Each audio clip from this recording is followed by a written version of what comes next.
Excuse me, we are going to begin. Welcome to the May 2nd, 2016 meeting of the Pine-Richland School Board. This is a planning meeting.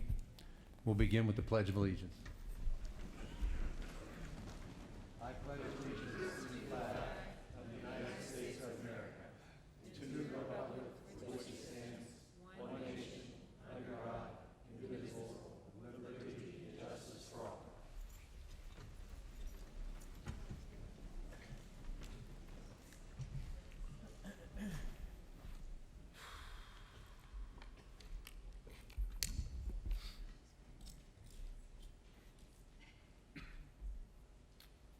Roll call. Ms. Williams.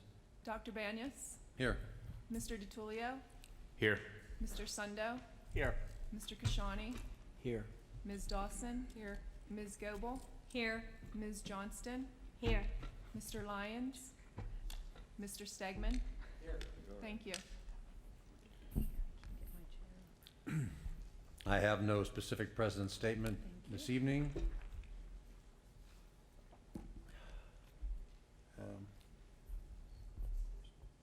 It's not written on here. Correspondence, Ms. Williams.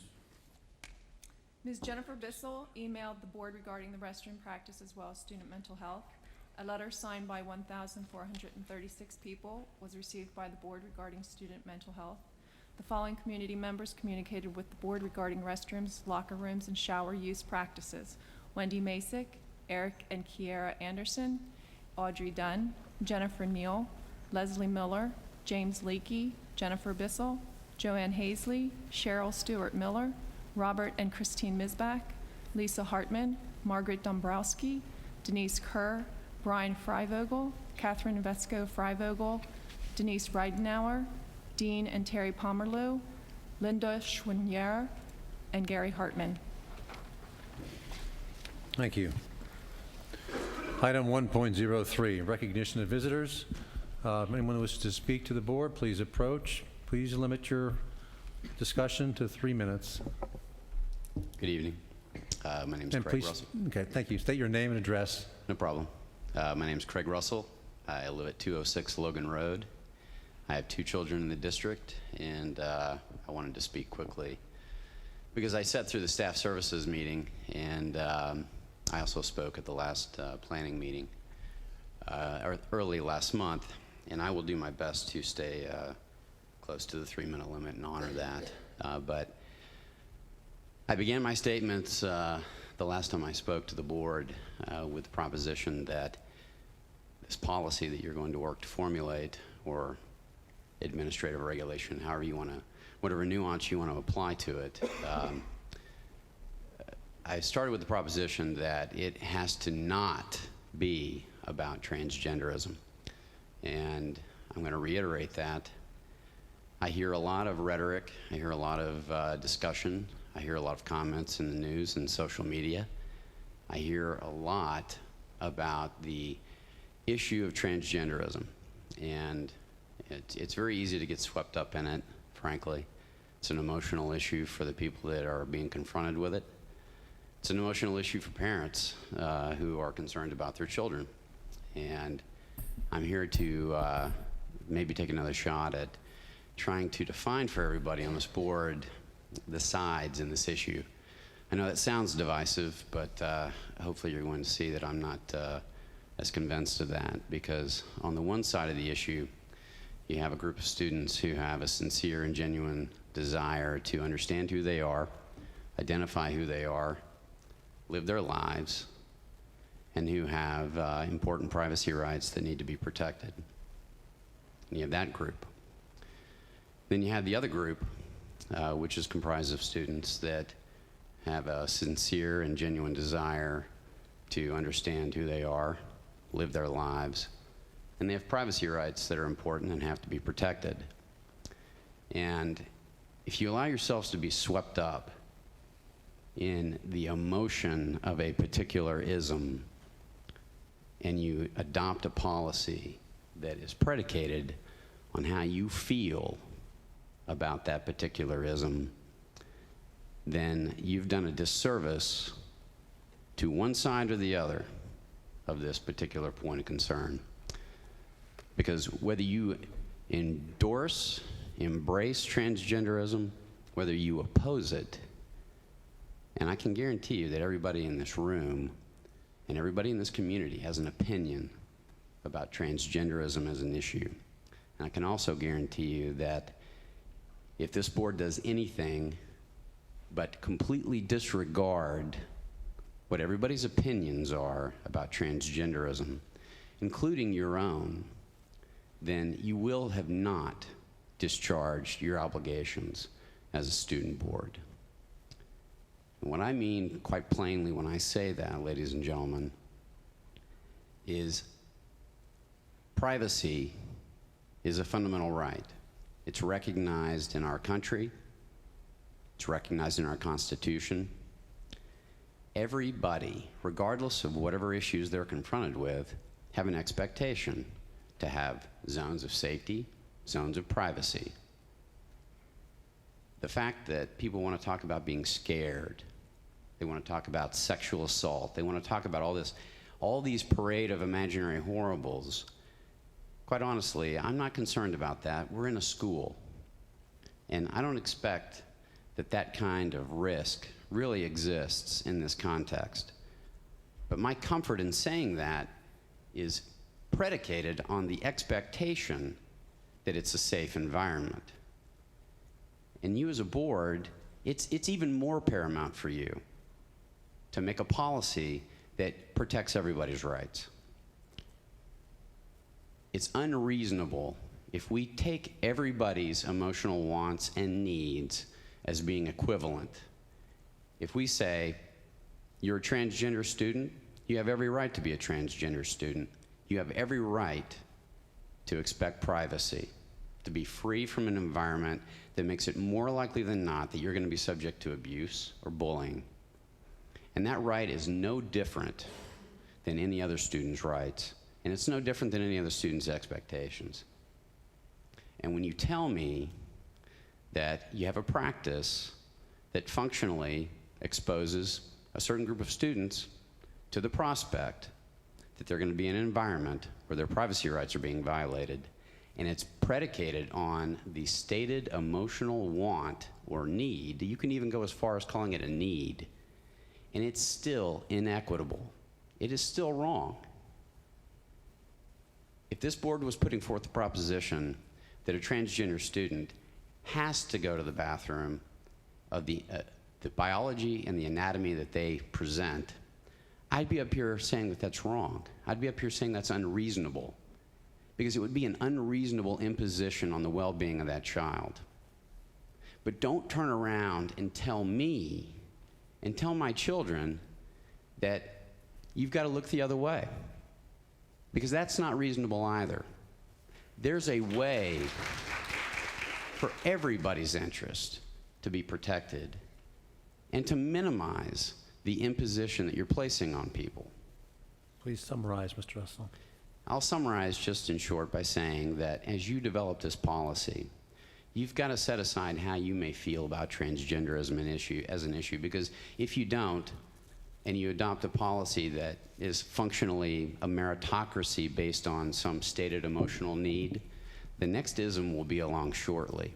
And then you're going to find out how transparent and short-lived your policy really is. So please, be even-handed. Thank you. Thank you, Mr. Russell.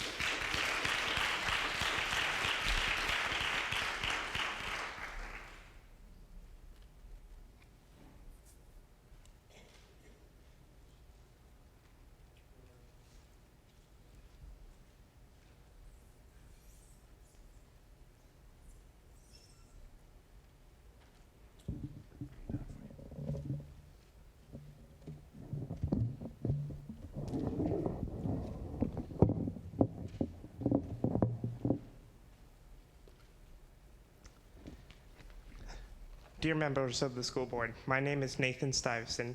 I'm a junior in Pine-Richland. And first, I want to address the inequality of the current practice of restroom usage. As it stands, transgender students have the use of all three bathrooms. they may use the one associated with their sex, the one associated with their gender identity, and the unisex bathrooms. It seems to me that if these students were seeking a peaceful solution to their own private dilemma, they could find it in using the unisex restroom, which the school is obviously willing to provide. But is the current practice equality? Think about it from my angle. I am not able to use every stall in the men's bathroom. What is more, state law requires only an accommodation for others and me in a similar condition.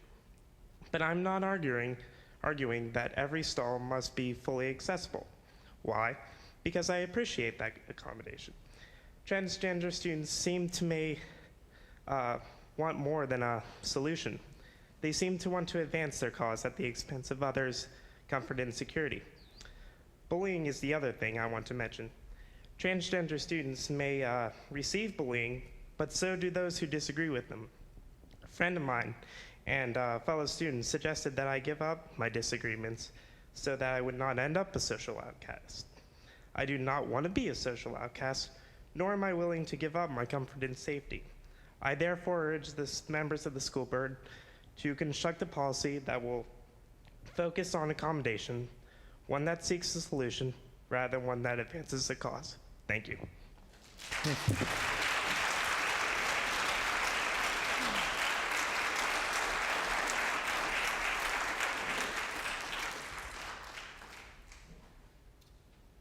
I'd like to address you after my son.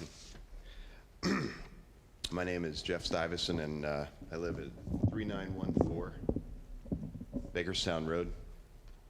I want to begin by acknowledging the courage of my son to come up here and say the things that he did.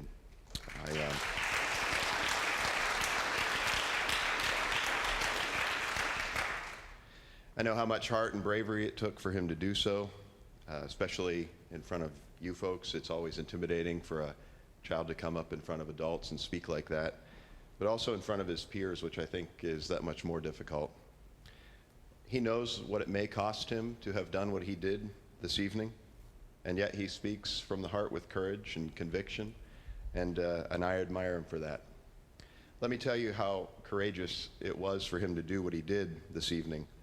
Recently, he was in a classroom, and a teacher told his class, excuse me, that those who now oppose the rights of transgender students would 20 years from now be viewed as racist. That's unbelievable. I think the school prides itself on its anti-bullying policy. How is it that my son came home from school feeling as if he had been bullied in the classroom? I want to know how it is that we treated to the educational meeting that we were treated to a couple of weeks ago. We're not bullied ourselves. The psychiatrist that you had in told us that if we or our children were uncomfortable being in a restroom with a person of the opposite sex, we needed to be re-educated because there were racists back in the day who were uncomfortable with people of a different color skin being in the same room with them. How is that not bullying? The current laws support our innate sense of shame and indecency with regard to this whole situation. I'm talking about privacy now. Natural law and PA state legislation tell me I'm right to think the way that I do and feel the way that I feel. But your educational meeting told me that I was in need of re-education. I went home feeling bullied. What is more, I'm curious, when are you planning to have a meeting, another education meeting, where the other side is proposed? We just heard a man tell us that we shouldn't be thinking about transgender issues, but we were educated in it a couple of weeks ago. I want to know when the conversion therapist is going to come in and talk to us and tell us the other side. Rosaria Champagne Butterfield was in Pittsburgh just a couple of weeks ago, and she was a specialist PhD in queer studies serving a professorate in Syracuse University. She is now a happily married heterosexual woman. Are we not going to hear from the other side, be educated from the other side, because the psychiatrist told us that conversion theory, frankly, just doesn't work? He's the same man who informed us that we were racist for being uncomfortable about the current practice at our school system. Let me gently remind you, the members of the school board, you're not to worry about the all-seeing eye of the LGBT community, as some suggest. You are to be concerned about our seeing eye. We're parents, and we've entrusted you with the task of creating policy that concerns our children. That's your job, and that's your concern. There are some of us, and I happen to be one of them, who think that there is a greater eye that's watching you, and I hope that you bow to him in creating this policy, and certainly that's the Lord Jesus Christ. Thank you for hearing me. Thank you.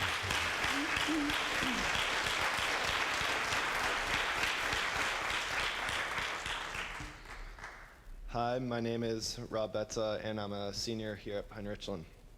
It has been brought to my attention that in some of the past meetings, some students have spoken on what seems to be behalf of the entire student population. One of the main ideas that was stated was that our students do not necessarily care about the decision that was made. However, that statement, with all due respect to the students that were saying this, is far from the truth. I personally have heard of instances in which students refuse to use either bathrooms in alarm that a transgender student would walk into the same closed area as them. I understand that the unisex bathrooms are for any student that does not feel comfortable using the restrooms provided if one does no longer feel comfortable in the gender-specific bathrooms. These students are even refusing to use these and have every right to. In their defense, why should they? Why should they have to be told to use a bathroom separated from the ones they were using ever since they've known and understood the idea of a public gender-specific bathroom?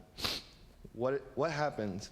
What is happening is that right now we are taking a small specific population of a much greater group of students and catering to their needs. Just like any other high school in the nation, PR has ages that vary from 13 all the way up to possibly 19 years old. It might be easy for you to say that you or I, as an 18-year-old myself, understand the idea of transgender students. However, what about the population of students that do not fully understand? The middle schoolers coming up into the high school in future years that have never seen something like this firsthand. What are they going to do, say, or think when they walk into a bathroom and a transgender student is either in there already or walks in behind them? Why expose such a young, immature kid to a concept that a lot of adults don't understand? The other problem with this situation is if you, as a school board, decide to keep the bathroom practice the way it is, how will you monitor this so no one takes this to the extreme? Currently, I'm allowed to wake up tomorrow morning saying I believe in my mind I'm a girl and walk into either a girl's bathroom or even change in a girl's locker room. I know for a fact that if I was a father with a young daughter in this district, I would feel disgusted with that idea. This isn't a debate whether parents or students are for or against transgender students. This is a fight for the safety of all kids in this district. The final thought I leave you with is back in 8th grade, a friend made a certain sexual joke to a girl during class, and she then reported it, saying it made her feel uncomfortable. Myself, along with one other friend, laughed at this joke. All three of us received various suspensions for making one girl feel uncomfortable. So fast forward to my senior year, and now a handful of students are allowed to make an entire student body of 1,538 students feel uncomfortable without any repercussions. Isn't this a double standard? Thank you. Thank you.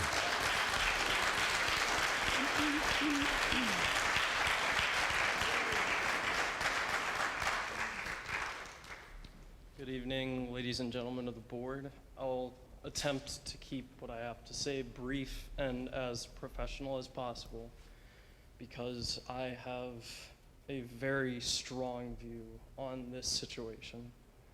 Give us your name, sir, and where My you're name, from. I'm sorry, I was about to introduce myself. Okay, I was just fine. letting you know. My name is Ian Toogood. I'm a junior currently at Pine-Richland High School. I moved here about 6 years ago from Minnesota, a very different area, obviously.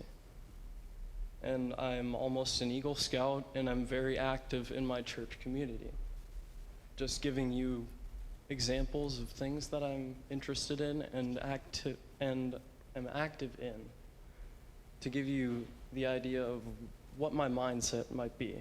However, I am very middle ground when it comes to all of these issues.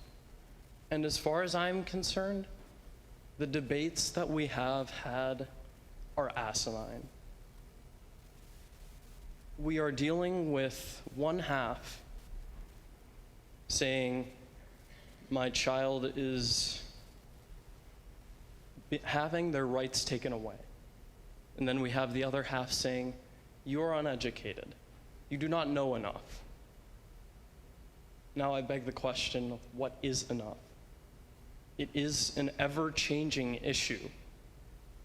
We are not going to know everything. I was in that same class that the teacher said that I might be viewed as a racist. I was in that class, and I had around the same view. However, I did the math. I know of 5 transgender students in the entire high school populace. I may be misidentifying, I may be undercounting, but that is 0.3%. I will repeat that number. That is 0.3% of the entire school population. Now that, ladies and gentlemen, is asinine. How are we allowing a double standard, as Mr. Betts has said? How are we allowing this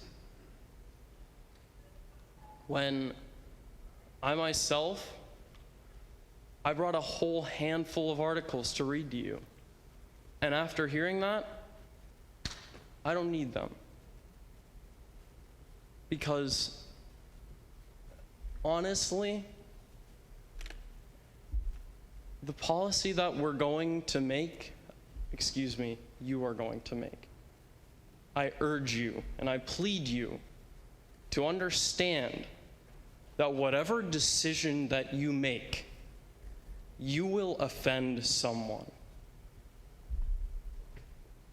No matter who is sitting in on that meeting, no matter who comes to one of these meetings, you are going to offend someone. Growing up, I was bullied myself. But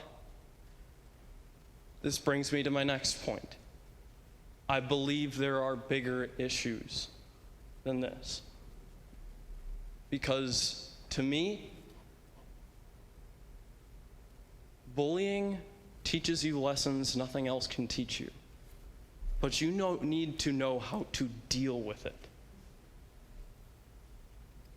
All this Olveus and the bullying programs that have been put in place, I say they're garbage. Why? Because they need to know how to deal with it. Whenever you're out there, whenever you're in this position, whenever you're in their position, you're going to be in a job. You're going to be out in the public. Somebody is not going to like you for whatever reason or another, and you are going to have to deal with it. So the policy that you come up with, as Mr. Russell said, yes, every other meeting has been discussed. This is a transgender issue. No, it is a privacy issue. As much as it pains me to say that, it is. And I urge you and I plead you to listen to me and think. No matter what decision we make, no matter how many revisions we make to this policy, somebody is going to disagree with us. Thank you. Thank you.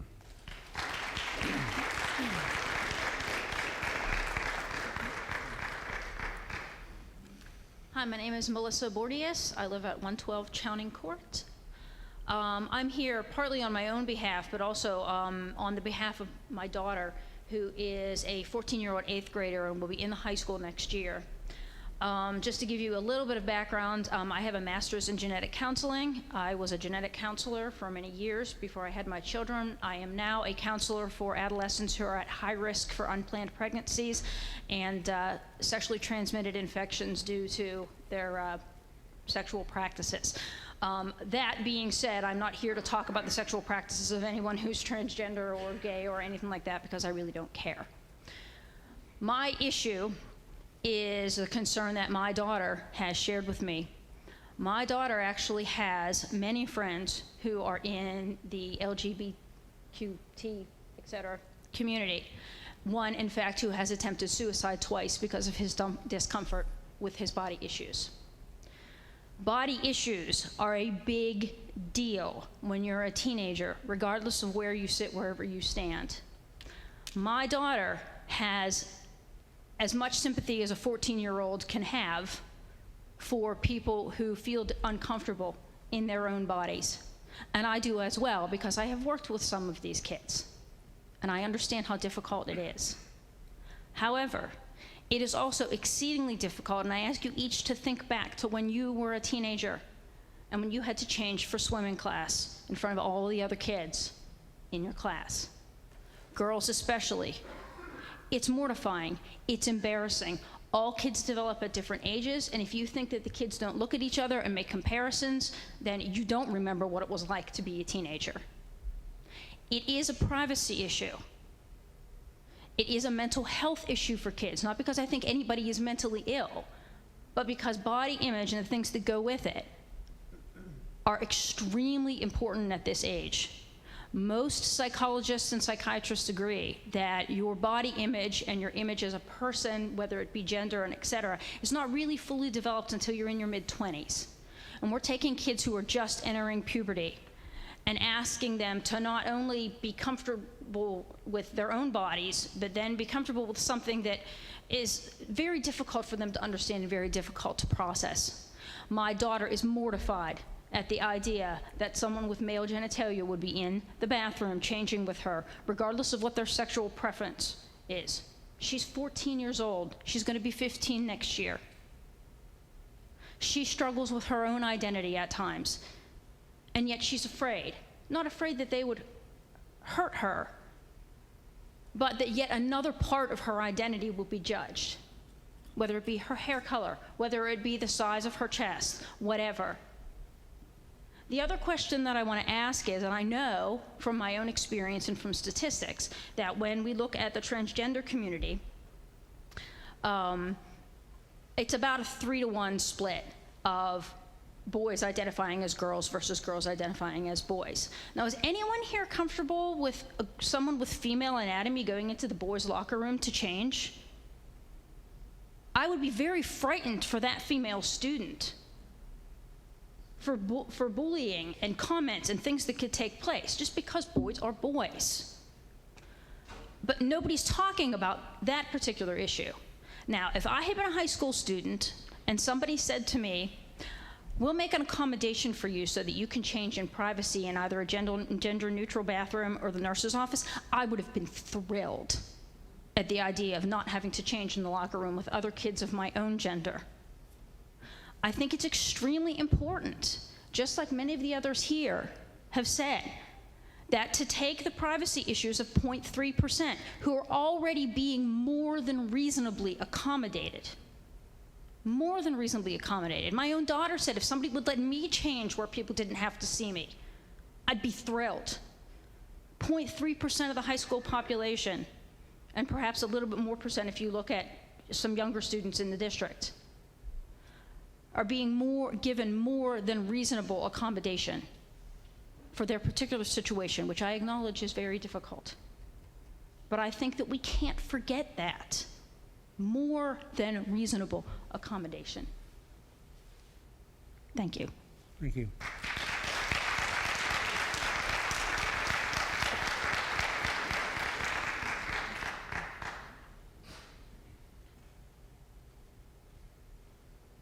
Does anybody else wish to approach the board?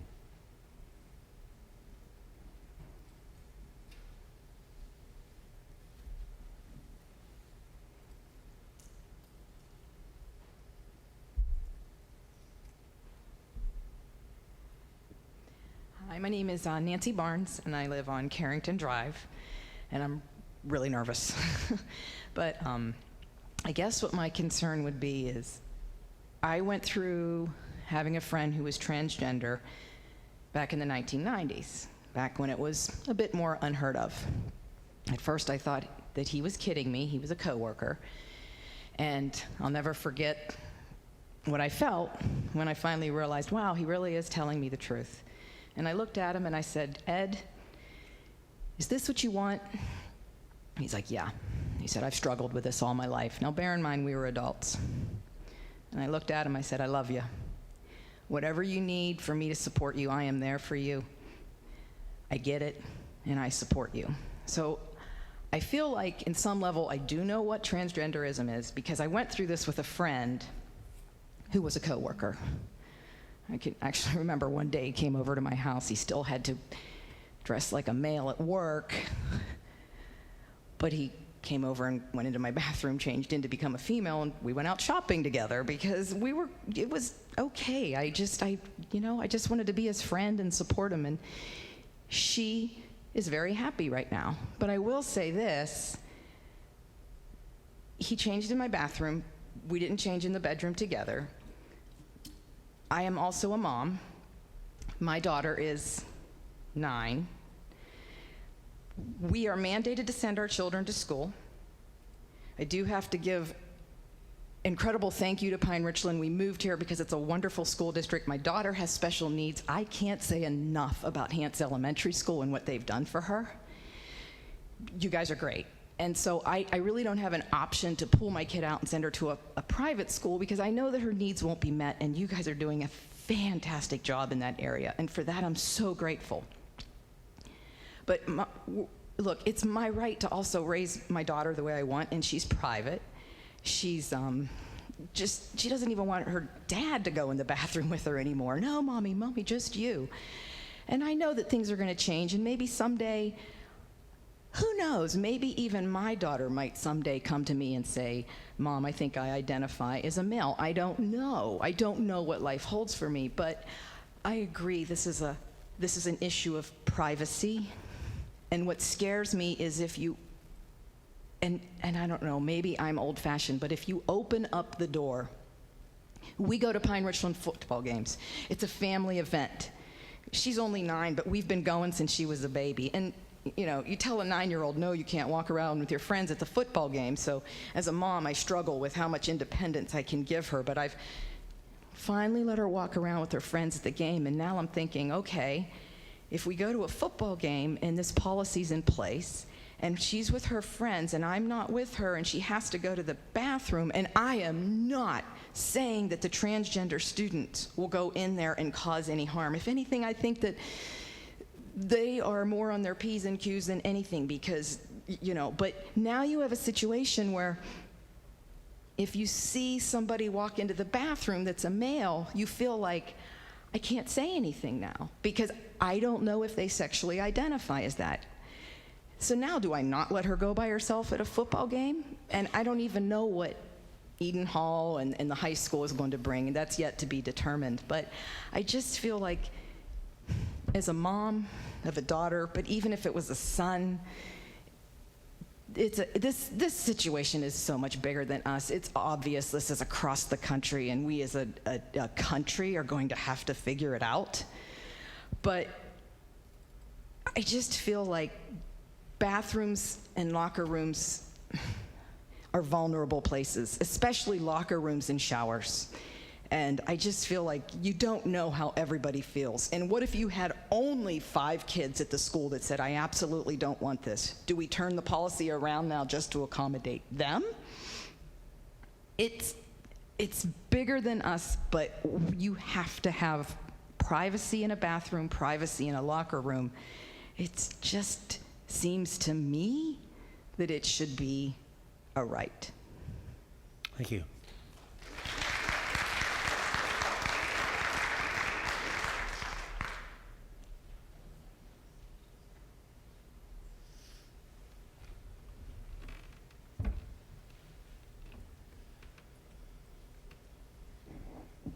Good evening. My name is Christina Avalone, and after sitting through the last meeting, I'd like to understand how you can change a policy when a policy was never voted on. That's a question. Can you answer questions? Because I don't understand how you can talk about it being non-discrimination when our children this year found out that this was a policy when someone spoke at a previous meeting and he said his son almost got expelled from the school because he ran in the girls' bathroom. So it was, in previous years, a girls' bathroom and a boys' bathroom based on biology, because I guess he could have said he felt like a girl that day and he wouldn't have been expelled. So I don't understand who voted, because you made it very clear how this could take months to get this enacted. Did it take months, and why we as a community did not know about it? That's what I would ask myself. Can I go to bed at night knowing that we as a community, you as a board, and the students, did you listen to the students? I'll tell you, my children will suffer tomorrow because I spoke. They'll hear from the bullies saying to them, your mom's racist. No, I'm not. I'm a mom concerned about my children. And you, as the board, have the choice to really look and find out, was there ever a policy? Because if so, that young man never should have even had to go to the principal's office, because he was in a bathroom he could have chosen to be in. But if that was the policy, biology, boys' room and girls' room, when did it change, and when was the, I think you said 3 times you have to bring it to vote. When did that happen? That's what I would ask myself before I go to bed at night. Can I lay my head on the pillow knowing that you went about this behind our back, and are you going to do the right thing? Thank you.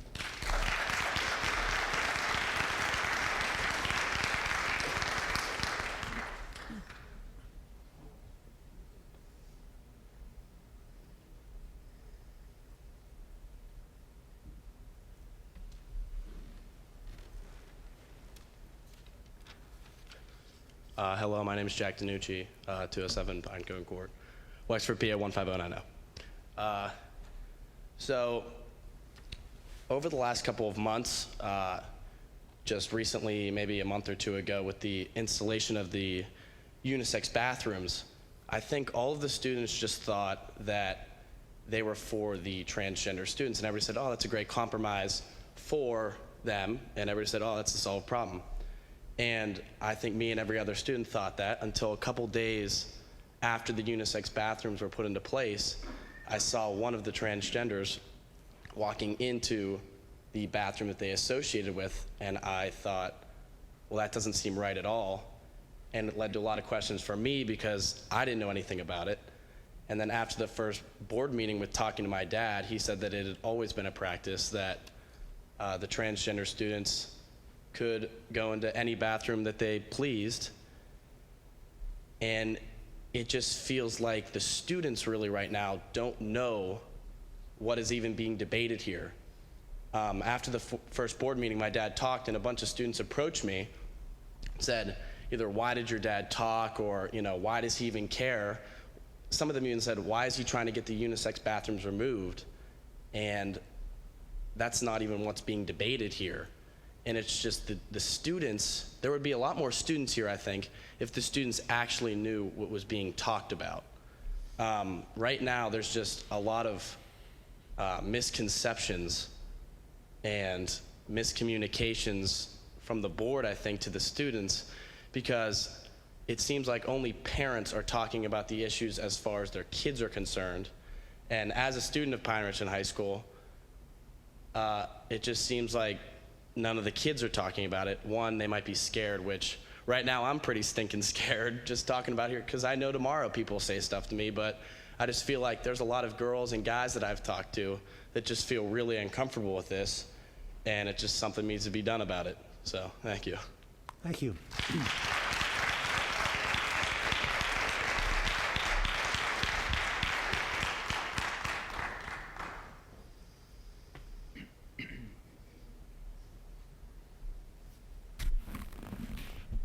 Dave Keener, 1013 Victoria Place, Gibsonia.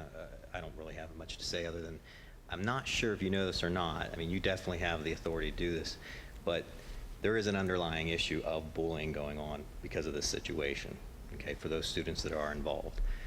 It's absolutely happening. I've heard from a lot of parents, and you've just heard from students, and you even have teachers getting involved in it, okay? We're working on something. We've got a plan in place to put something in place once and for all. That's awesome. But the one thing I want to beg for is, brevity throughout this process, and we have discussed it. There's a need to get this done because I really believe this community cannot afford another situation where there's more of this bullying going on, especially in light of the recent events over the last couple of weeks. We really need to put this on a fast track, not the glacial speed that you spoke to, Dr. Banyas, please. You scared the crap out of all of us, with that, but we get it. Process is important. You're a process guy, Mr. Stegman. I know that, and I appreciate that, no doubt about it. But what we're really aggravated about is how quickly a policy can get put in place without our consent. But then all of a sudden, it's going to take months to fix it, to put it back the way that it was.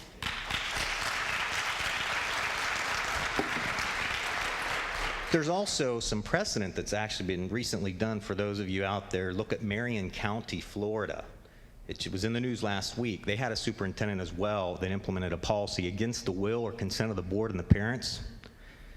And one parent stood up and said, "You are discriminating against my kid. You have violated their rights." And then he looked at the board and he said, "I would like for you guys to reinstate that for a period of 90 days until you get this final policy done. Put things back the way it was so that large populace wasn't discriminated against while the policy was being done, the formal one." I'm here right now asking formally for that to be done. I would like a reinstatement of the policy as it was prior to January while you figure out what the formal policy is, and let's hope it's done by next school year. Please. If you're asking for a petition, I will put one together. How many names do I need? Is it 500? Is it 1,000? I assure you I can get them all. Tell me what it is. This is a formal request. Thank you. Thank you, sir.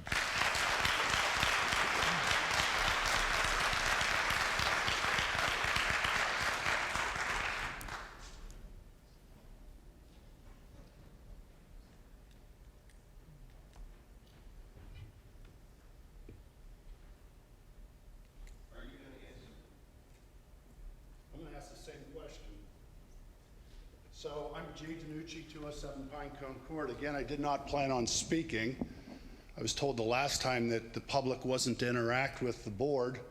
However, Mr. Lyons, who's not here tonight, interacted with a student that spoke, so I guess that policy became a new practice. I don't understand this.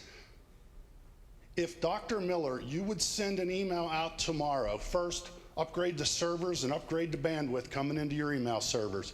If you would explain to the community what the practice is that is going on in this community right now, in these schools, and the misunderstanding that people think that me and my son and the majority of the people that spoke tonight are trying to eliminate a private unisex bathroom. And if you listen to 1020 KDKA, and if you read the blogs following up these magazine or these articles from the newspapers, the misunderstanding is all based on the miscommunications that has started by a practice that was endorsed by Dr. Miller. And there's one person on this board that has the courage to say it didn't happen in the right way with the proper communications to the board, and it didn't happen at all with the community or the students. This is crazy, and we are going to talk about having something in place for 2016, 2017. If you would write an email tonight and send out what the practice is and your thought process and how long it's been in place, I can assure you, you won't have 500 or 1,000 signatures. You'll have many, many more. And call into a talk show and clarify some of the semantics that we're dancing around right now, and tell them that the students and the people speaking out against this are not racial. It's not compared to Dr. Lyons or Mr. Lyons, comparing it to the 1950s. And take some accountability for what this group is doing right now and what is you're letting go on. There is a policy in place. There's a policy in place. It's never been updated. We heard all the talk. It's been amended by something that nobody has the courage to put in writing, and we're going to call it a practice. And then we're going to wait, and maybe, as Mr. Stegman said, maybe it's going to be in place by next year. Maybe it's not, or next school year. This is crazy. We as parents, I've heard myself be referenced, not by name because I didn't put my name, talk about some of the statements that were said here out of context because of the confusion that has been created and the perception that these unisex private bathrooms were put in place for individuals who have privacy concerns or have identity issues. They think we're trying to take that away. They do not understand that those 6 bathrooms are in place for the other 99.7% of the people, and that it has been updated based on a practice, not a policy. I ask again, I'd like somebody to talk here. Everybody's got an opinion, and Ms. Dawson appears to be the only person who has any convictions that she's willing to share on behalf of the people. I ask you, I urge you, what does it take? Can somebody tell us what it takes to go back to what the policy was, communicate what that policy is, and if you want to talk about this and have 45 meetings and do all this stuff, that's great, and I'll participate and I'll come. But I'm telling you, there is a huge misunderstanding out there about what we are talking about right now. It's being blown out of the proportion by the media because the two things they love to talk about. Somebody on this board, maybe all of you, received a letter. You received it from an attorney. There's a fear of a court case. There's a famous individual who has some backing, and they love to talk about that. They love to talk about the t-shirts that were printed. They love to talk about that, and then they love to talk about the fact that there's a bunch of us, whatever they want to use the words to describe us, that are trying to take away the private bathrooms that were put in place for this unique 0.3% of the people. I ask you, document what is going on in this school district, send it out tomorrow, copy the news media, and then we'll find out what the true public really feels. And we'll have more than just a handful of students come here and a handful of parents. And I'll take the brunt, and I'll have the conversations, and I'll have my wife get comments at the grocery store and at the different places and at my place of work. I'll have people, and I'll handle that. And I'll let what deep down is driving me in who I go to bed every night, thanking for the opportunity and for the grace and glory that they give me. I'll handle that. You do what's right for our students, for our community, and do it now. I ask you, I urge you. This is crazy. And I hope somebody answers. Thank you, sir. Pardon, excuse me, we ask you to only speak one time. I know, but I just wanted to add on to what Joe said and say, I think that there are a lot of us who would be very interested in who that teacher was who called students racist and what the administration is doing about that.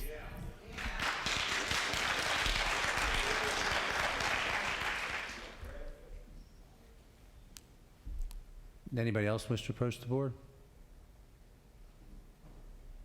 We ask you only to speak one time.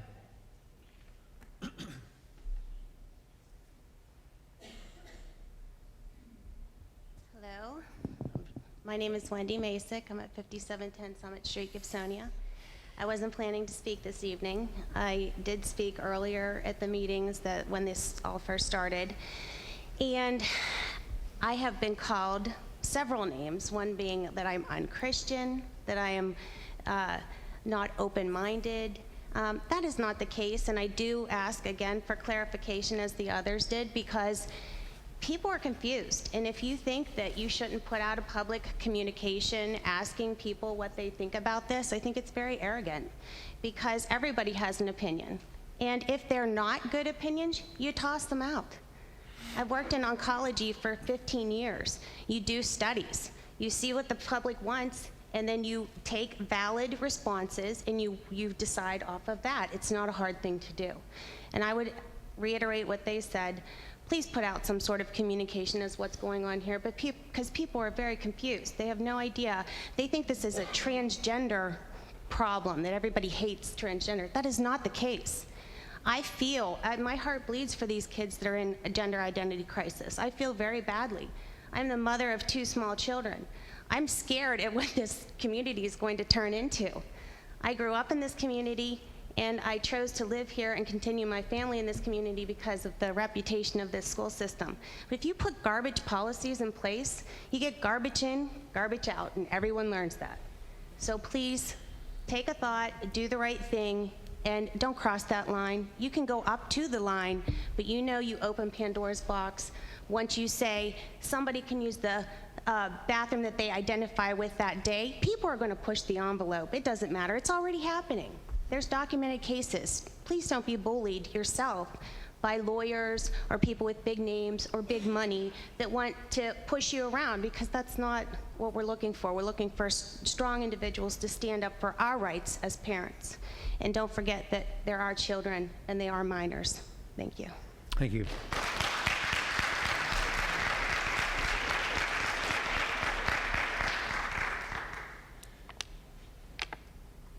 Does anybody else wish to approach the board?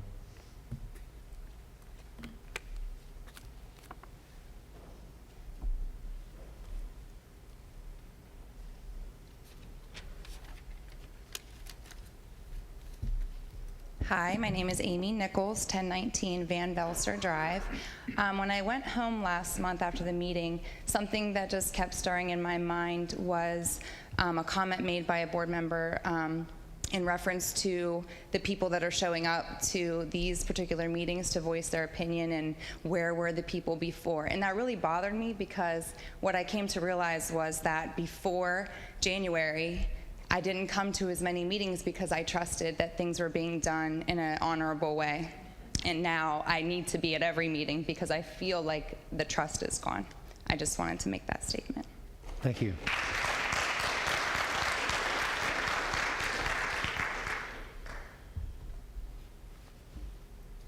Does anybody else wish to approach the board?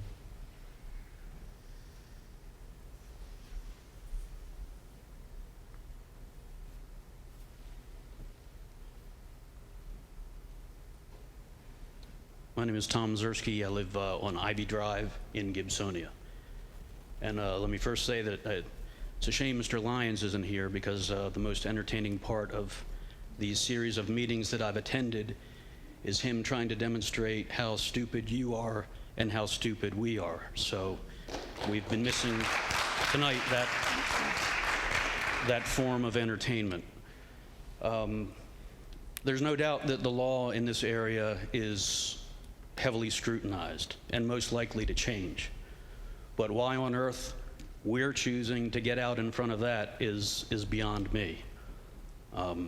I think the landscape will clearly change in the future, but why we're choosing, or someone, I don't know who, chose to enact a practice which changed the landscape of everything has come to be. And now, as other people have alluded to, now all of a sudden it's going to take months and months and months to come up with a policy, whereas who knows how long it took to enact the practice that's currently in place. In the meantime, to me, it seems pretty simple. You know, I have a right to stand here and flail my arms wildly, kick, do whatever I want to do. But the second I come in contact with someone else from doing that, I've overstepped my rights and I violated someone else's. And that's exactly what this practice has done. It has violated the rights of my daughters at the expense of others. You have the right to do whatever you want, wherever you want to do it, but not at the expense of another class of individuals. Thank you. Thank you, sir.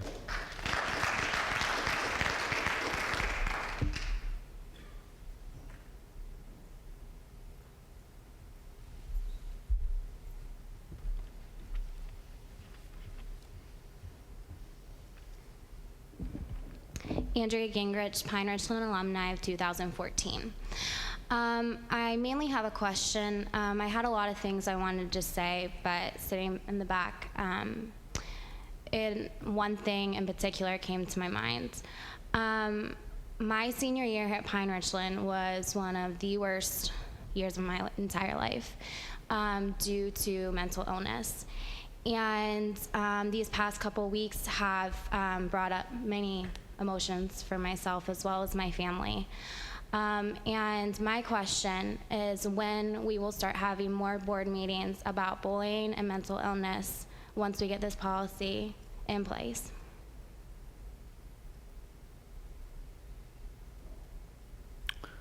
We don't generally interact with specific questions. Well, actually, we will be discussing mental health initiatives later this evening if we can get to it.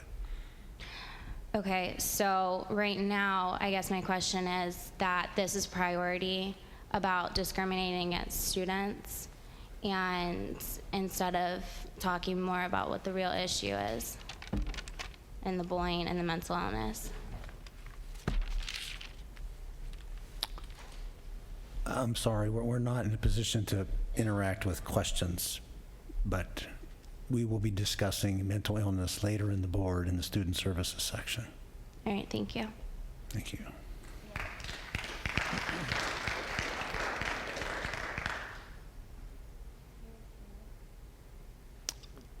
Does anybody else wish to approach the board? We're going to discuss it tonight. It's not here.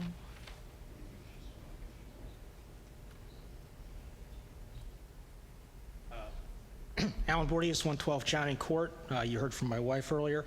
I don't really have a point or a statement, but I would just like to invite as, pardon me, I help run an internet radio station, and if there are any parents or students or family members or board members who would like to engage in a public question and answer session, I will host it live over the internet. Please contact me and we'll set that up.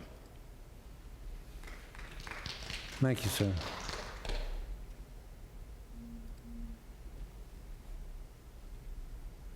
Does anybody else wish to approach the board?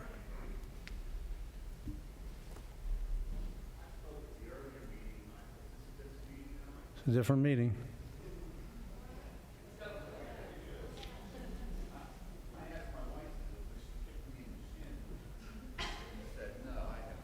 Please keep your comments to 3 minutes, sir.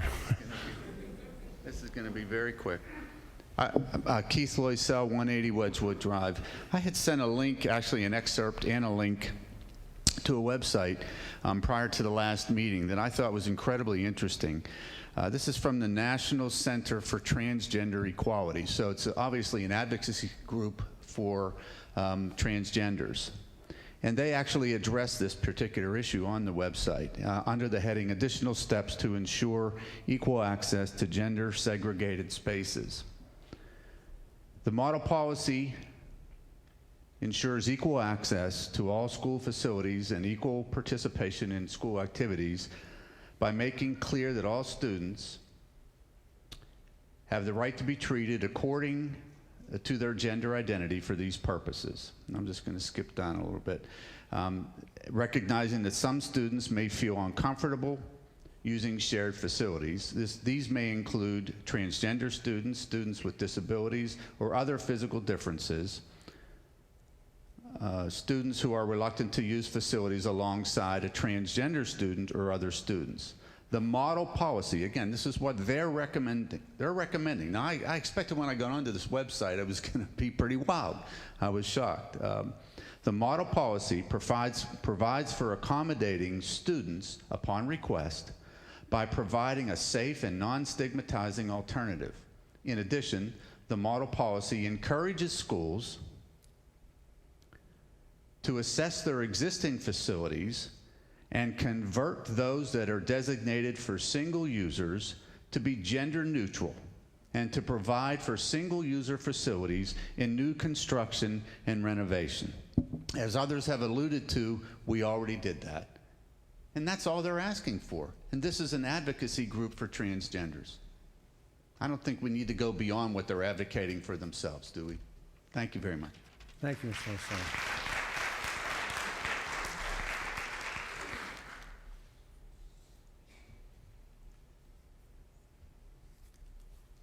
Does anybody else wish to approach the board?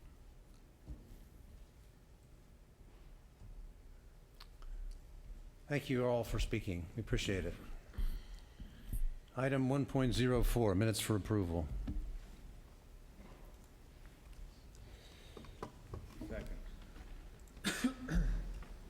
Motion to approve the April minutes is attached. The item has been moved and seconded. Is there any discussion?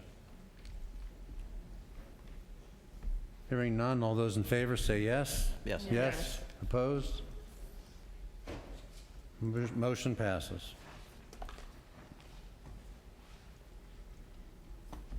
Item 2.01, proposed final general fund budget for 2016-17. Motion to approve the advertisement of the proposed final general fund budget for 2016-2017 school year with total expenditures of $80,118,581, total revenues of $79,682,618, and utilization of assigned fund balance of $435,963 for capital improvements. Second. The item has been moved and seconded. Is there any discussion? Hearing none, all those in favor say yes. Yes. Opposed? Motion passes. Item 2.02, personnel. Motion to approve the personnel items as attached. Second. The item has been moved and seconded. Is there any discussion? Hearing none, all those in favor say yes. Yes. Opposed? Motion passes. Item 2.03, PIAA football game trip, Ohio. Recommended action, motion to approve the student attendance and application of the student discipline code for the Pine-Richland High School football team to travel overnight to Lakewood, Ohio on Friday, August 26th, 2016 to Saturday, August 27th, 2016 to participate in a PIAA-approved football game against St. Edward High School as described in the attached field trip request form.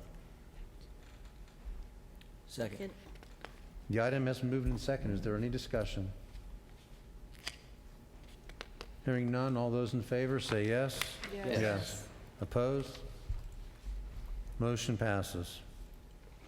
Item 2.04, trip request. Kate Pfeiffer, to approve the staff attendance and application of Kate Pfeiffer, PRMS English teacher, to attend the Make a Difference Day ceremony in Washington, D.C. from May 11, 2016 to May 13, 2016. Second. The item has been moved and seconded. Is there any discussion? Hearing none, all those in favor say yes. Yes. Opposed? Motion passes. Item 3.01, strategic plan, student services and programs. To whom do I turn this? Okay. Dr. Miller. Last week I shared a communication with the community about suicide and the incredible loss that we've had in our community. The topic of suicide prevention and response is critically important and also sensitive. When I arrived at Pine-Richland in the summer of 2013, this was a topic of discussion with parent feedback and questions.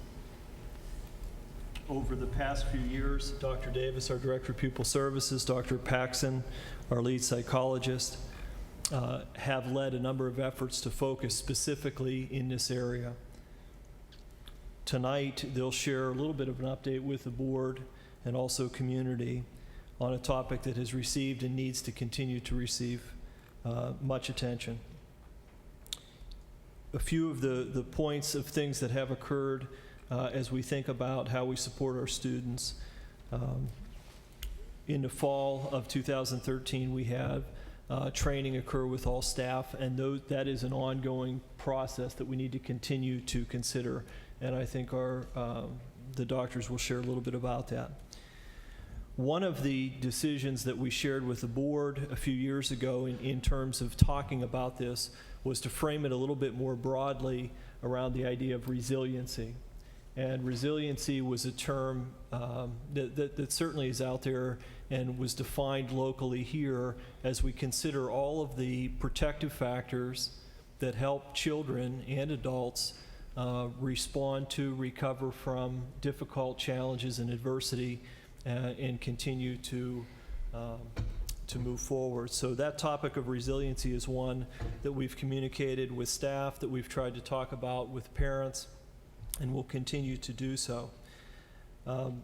We felt that that was an important way of considering academic, social, emotional, physical, and other forms of development. Some of the activities that took place, and I share these only as examples of things, there are many things happening in our schools because this will continue to be an important topic for us, had to do with an activity at each school building where the relationships formed between teachers and students in schools were examined. This was something that was designed through a group of team members and staff members within the district, discussed even publicly, where each staff member was asked to basically, in each school, we had every student name identified, every student in the school, and we asked each staff member to evaluate the level of relationship that they had with children. The goal being to have strong relationships by many adults with students in schools. And part of the exercise was developed to help us identify, at least from the adult perspective in schools, what those relationships looked like. Were they cursory, knowing name, or were they deeper in terms of understanding the student, their family, their interests, their friends and peer group, and other areas such as that, with the goal being to strengthen relationships with students as we get to know them. And certainly a kindergarten or first grade classroom is a very different learning environment where children spend the vast majority of their day with one teacher, and that teacher has the opportunity to grow and form strong bonds. It's very different when we look at a secondary building where a teacher might have 6 classes of 25 students. They still have a responsibility to build relationships. It just looks and feels a little bit differently at the secondary level. So we realize that when it comes to the topic of resiliency, we need to have many things happening by many people within the school, but also in the community, critical topic. So with that intro, I've asked Dr. Davis and Dr. Paxson to share some of their thoughts tonight. Thank you. One of our strategic initiatives with resiliency is what we focused on is really as a team identifying the definition of resiliency. And just like Dr. Miller identified that really it's not just stress on children, but it might be something even more significant of mental illness. But looking at resiliency is the ability as a team, we looked at the ability to adapt well in the face of hard times. Our students are faced with so much stress today. Stress in terms of failure of a test, a social relationship, academics, something going on in their lives, and really, do they have the umbrella of resources, protective factors, and supportive systems to help them when they need it? And that's what we really wanted to identify as those protective factors and support systems to help them to be able to bounce back. Because we know resiliency is something that you're not always born with. It's something that you can learn over time. So we really do want to provide them those resources, the protective factors from an external standpoint as well as an internal standpoint.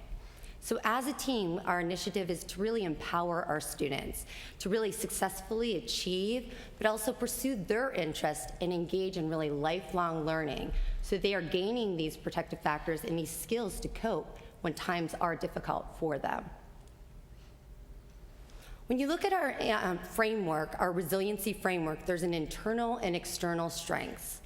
Think of the middle of the framework as our students in the middle. And really, the internal strengths are the areas of empowerment, self-control, self-concept, overall cultural sensitivity, social sensitivity, and empathy. Those are those internal strengths, where the external strengths of protective factors, and keep in mind, internal and external strengths are both protective factors. When you examine the external strengths, you really need to keep in mind that these are outside resources that we provide our students. So community, family, peers, learning at school, and school culture. We really did focus on areas, just as Dr. Miller stated, as school culture, building a positive school climate for our kids, getting to know our students, being support systems for our students, as well as peers, providing our students, strengthening their social relationships with one another, and empowering them to use those internal strengths, as well as overall modulating their emotions when they need to. And most importantly, we continue to focus on learning at school. Learning at school is very important while building a school climate that's positive for our students. Just to give you some examples of building positive relationships and building that positive school climate, some things that we're doing across the district that we focused on this school year. Just at our primary buildings, we focus on social skills, building flexible thinking in our students, encouraging our students to be respectful of one another, positive behavior, as well as one of the things that we focused on is a girls' power group in 3rd grade.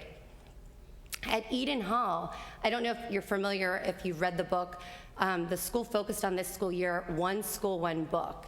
And the entire school read Ivan the One and Only, which is a great book, but it really developed learning at school. It developed relationships. Students were able to connect with their teachers by just talking about the book. And if you read the book, you could even talk about the characters and the emotions in the book. So it really developed that relationship between the student and any staff member with that student, particularly. The other areas are ambassadors. We have our 6th graders that are mentors to our younger students, which is a great character skill to build in our students. In addition, we have ongoing character traits that we instill, which is courage, integrity, responsibility, being kind to one another, and most importantly, respecting one another. At this middle school level, we have focused on RAM rewards, positive rewards with our students, continue our Alveus meetings, and then focus this year on assemblies, focusing on technology use, social media, pausing before you're posting, being respectful to your peers, and then really responsible decision making. At the high school, we've been focused on our peer-to-peer empowerment group, which has really grown over the year. As one we run, they did their color run, supporting healthy relationships, being kind to one another. And then our counselors went into the classroom, all 9th grade students, and talked to them about student success skills. They also spoke to students about lollipop moments. And I'm not sure if you're familiar with the lollipop moments through TED Talk at all, but Dudley, I don't know, he's a professor, Dudley, talks about lollipop moments and having positive role models in your life. And who are those positive role models, but really connecting with others. Not only do we need to focus on the external strengths and really providing protective factors in our students, we also need to provide some of those resources and really focusing on some of our kids when it leads to more than just stress, but maybe it's mental illness. And some of the areas, I'm going to let Dr. Davis go over our accomplishments that we've had this school year. I'm going to thank you, Dr. Paxson. I'm going to talk a little bit about some of the activities we've taken to add tools to the toolbox to support the social and emotional well-being of our students. The focus for resiliency is on the development of the whole child, the child who is more than just a student, an academic person, but has physical growth, social growth, emotional growth, all kinds of development going on in the K through 12 journey. We face supporting the whole child, the entire district. Some of what we do takes different looks to be more developmentally appropriate at different ages, but the support of the whole child, knowing each child deeply so that we are aware of the struggles they're experiencing and can help is what we try to do. These statements on this slide are things that have been put into place in the last couple of years, the majority of them this year. We have now implemented student assistance teams at Eden Hall, which is grades 4, 5, 6 for the past 2 years. This is a good thing.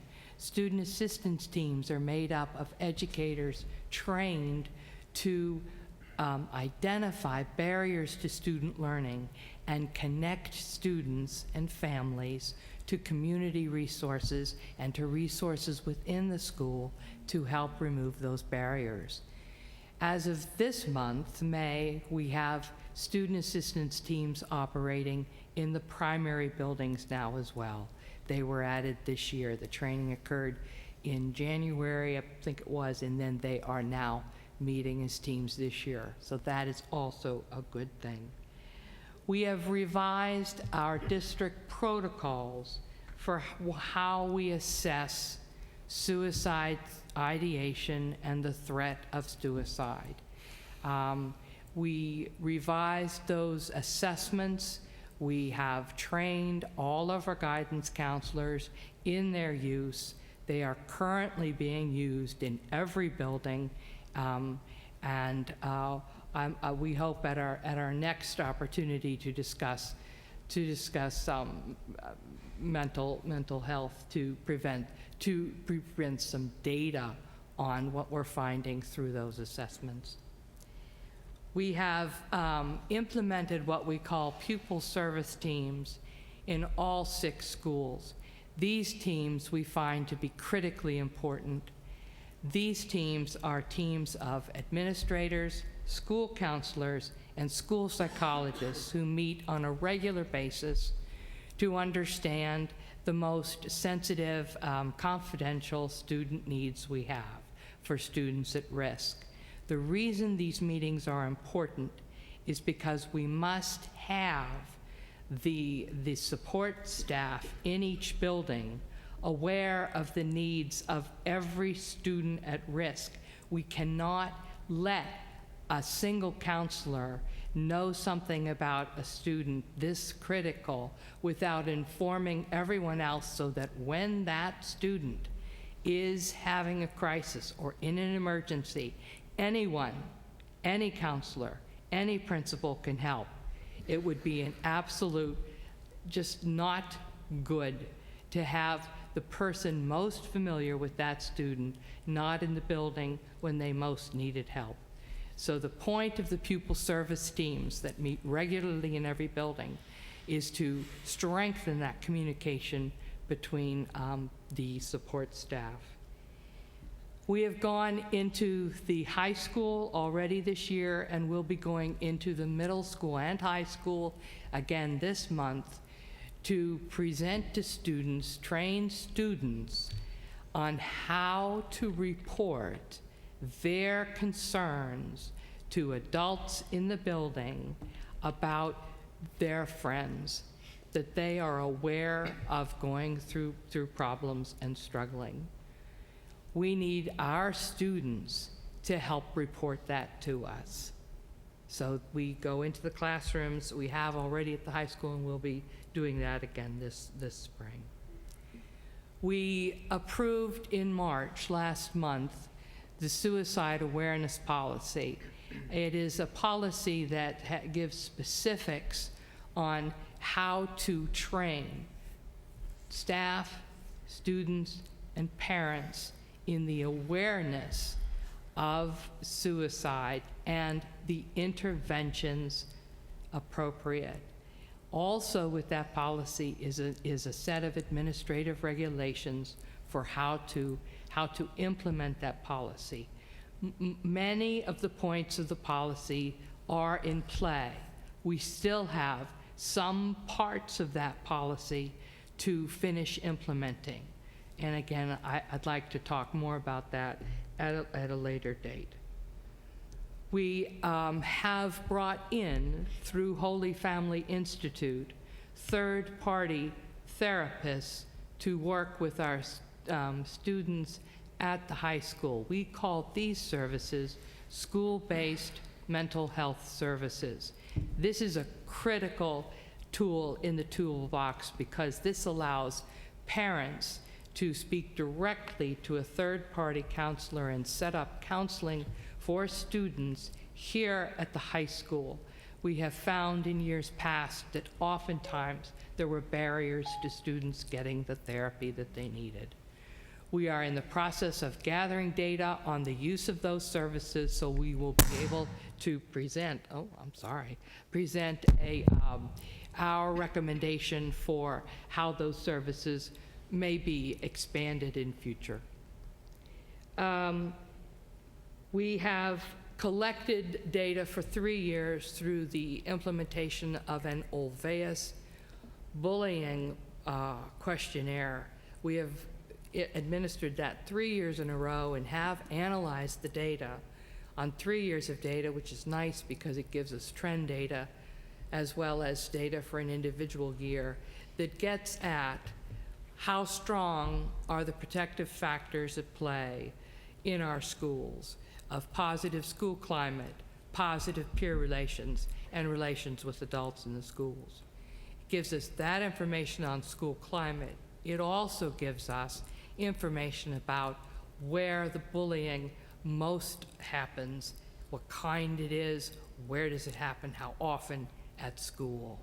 So by analyzing that data and then working back in the buildings with the counselors and the principals, we try to make adjustments every year to the activities we do in the schools to promote a better school climate. What Dr. Paxson reviewed with you in the 2 slides with her bulleted points were this year's actions taken in the schools to promote school climate. In October, we had a family night centered around respect, relationships, and resiliency. There is much work to do. This is the kind of work that you're never done. And it's sometimes hard to truly know the benefit that you're having.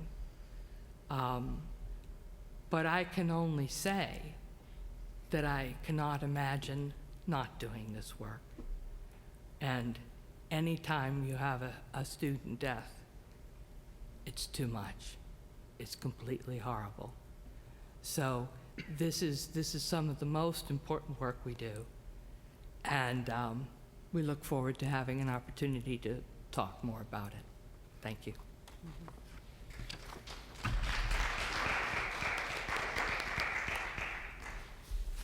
Could I just ask a question?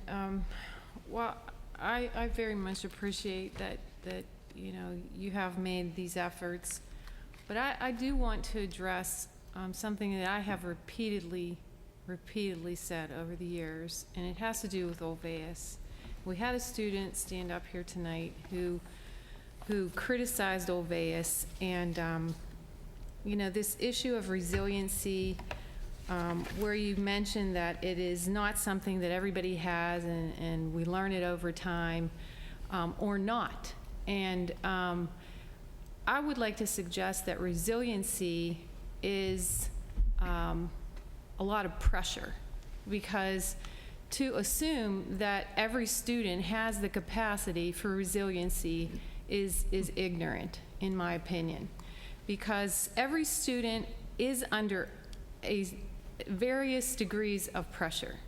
And for us to assume that every student has the capacity to be resilient and then to have the word bully shoved down their face constantly by this Olveus program, I think is insane. It is just year after year of bully class. And the students do not take it seriously, not for 1 minute. The survey is a joke. The students that I know don't fill it out seriously at all. So although it may make you and all of us feel somewhat better that we feel like we're doing something, we are doing nothing that really gets into the hook and the meat of this matter. I have really encouraged us for years to create a positive culture that focuses on what a student should be encouraging themselves and others to look like coming from the classroom. We heard about a teacher in a classroom calling students bigots tonight. It's about the relationships. It is not about teaching kids about the word bully over and over again.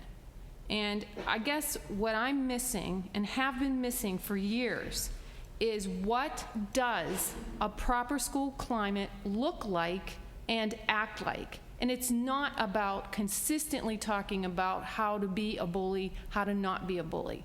So I'm sorry to sound firm on that, but I'm not sorry, because I just feel like we're missing the mark. And it's time that we take a different look at it and seriously reconsider this Olveus program, in my opinion.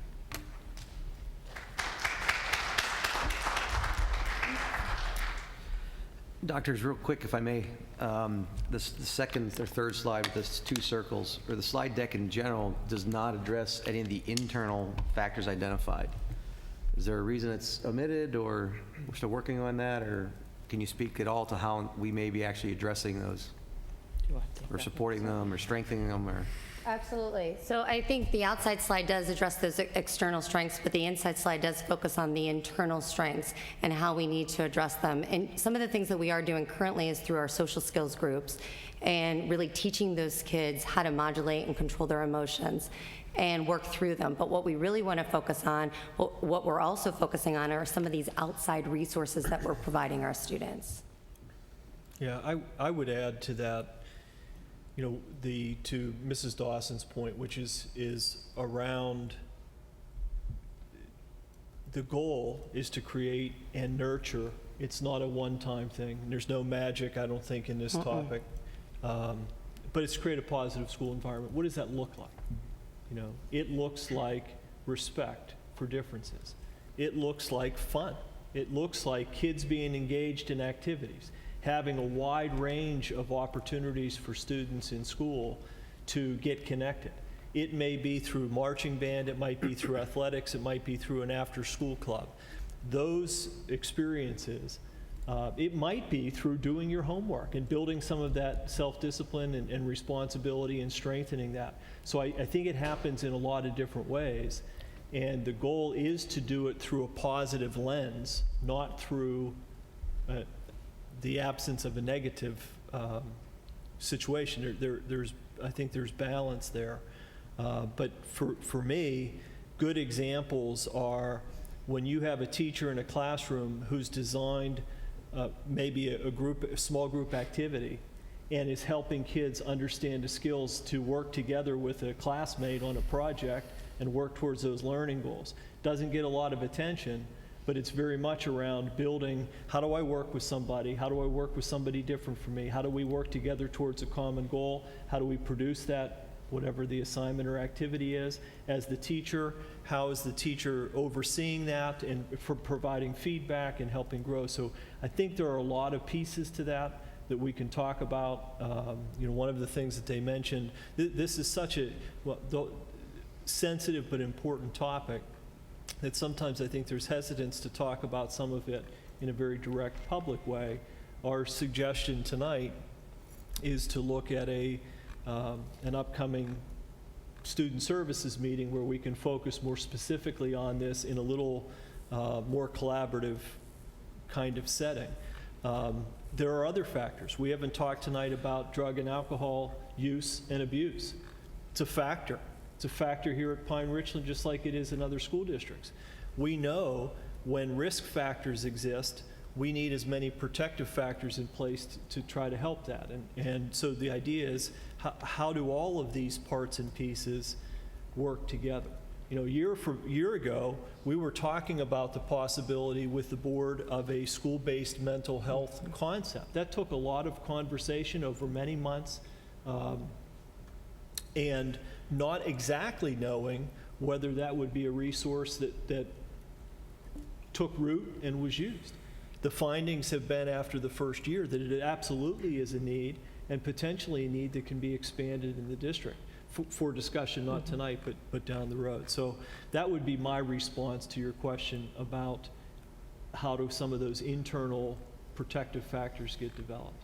And again, they happen through church relationships, they happen, you know, experiences within that setting, within other settings where they're growing as an individual child.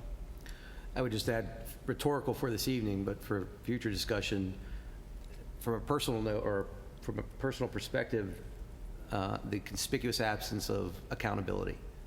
I hope that we are including that and hitting it strongly, holding ourselves accountable, holding students to themselves accountable, and teaching them what accountability is, and that they're accountable not only to themselves, but the society, the student body that they belong.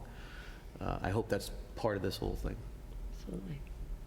I believe that's a huge absence in all of our discussions in this, is what is the accountability and what is the consistency of the accountability. I will tell you from personal standpoints, when this came up in my family, the issues were dealt with where it was all positives, even from the bully standpoint. There has to be accountability. I mean, you know, when these kids go out to the real world, eventually they're going to come to an accountability, and it may not be able to be dealt with in as delicate a manner as possibly the school can. But I also think that it needs to be consistent, because I don't think that anybody feels that whenever they do bully, that they're going to face anything that's of consequence. And I think that's a key factor of this. I know we want to focus on the positives, and that's what I see here, and it's what I see in the presentations. And we need to make sure that we build up individuals in general, and we need to teach people the right way. But we also need to teach, when you cross that line, what the consequences are. And I think that's a very important lesson in society.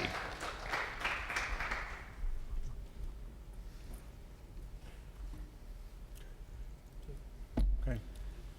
Any other comments on the strategic plan? We'll move on to item 3.02, strategic plan, finance and operations. Mrs. Seifert? Sure. With you? There's a lot of narrative attached to the board agenda, but essentially I just wanted to kind of touch on the highlights, so I'm not necessarily going to read it word for word, but you know, over the past however many years, we have worked to expand our budget practice, as well as our capital funding plan to a multi-year approach. We are currently looking at a budget for next year, which again, we did discuss earlier. It is posted for public review, which does not include a tax increase for the 2016-17 school year. Over this past year, as we've worked through the budget development cycle, we have looked at our annual fund balance. We've discussed how it has grown over the years.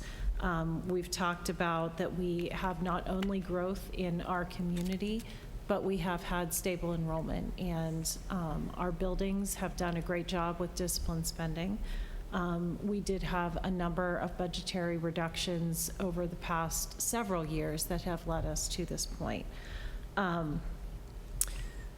This year we have adjusted our structure for the budget development process. So we are looking at being less conservative next year with our revenues and reducing our budgetary reserve. By default, all other things being equal, that will produce less of a roll down into fund balance, less than we have seen in previous years. So again, that is kind of a structural shift from where we've been over the last couple of budget cycles. When we talk about long-range capital planning, again, for many years we've shown our buildings and our departments with a 5-year cycle. We are looking at expanding that to a 10-year cycle. So we'll be doing some of that development throughout the summer, and it'll continue to be a work in process as we work through next year. Again, we're going to, in future meetings, you'll see the results of our demographic study that we're in the process of for now. And we are also working through the athletic facility study as well. Both of those studies will help to provide some clarity to our long-range capital plan. And as we discussed at the most recent Finance Committee meeting, one thing that we are looking at is a potential tax increase for the 2017-2018 school year.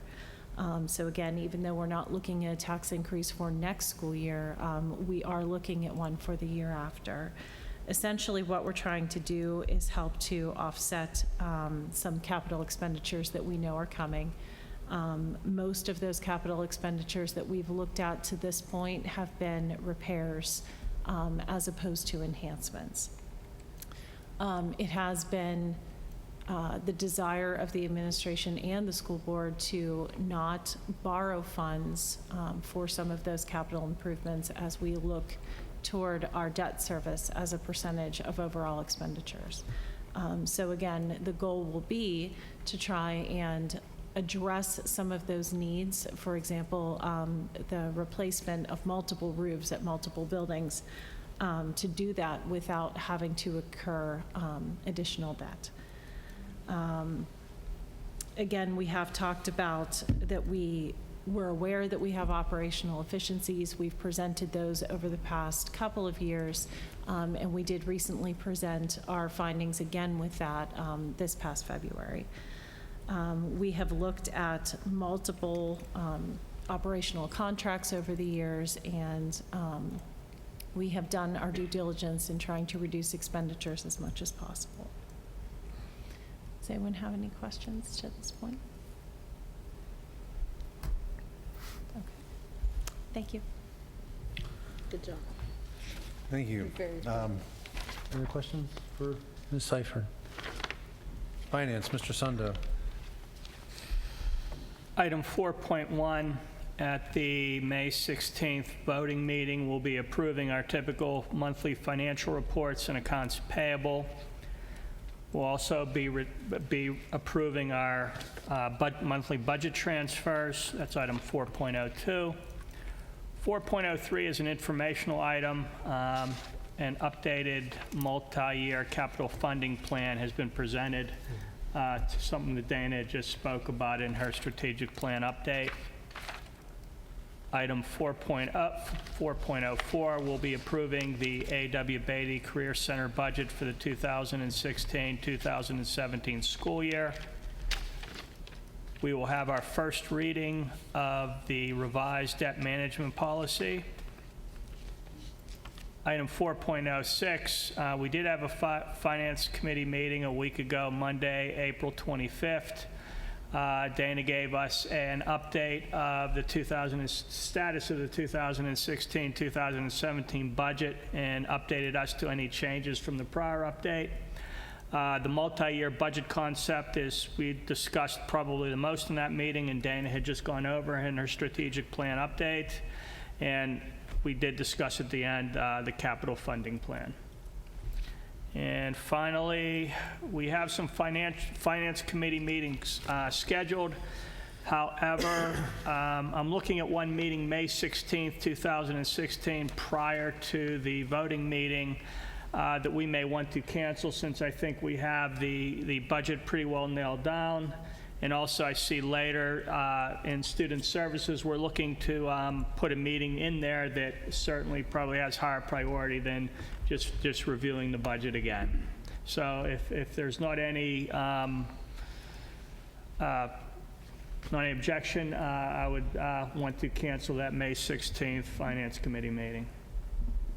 I like the idea. Okay. Okay. Thank you. Thank you, Mr. Sundo.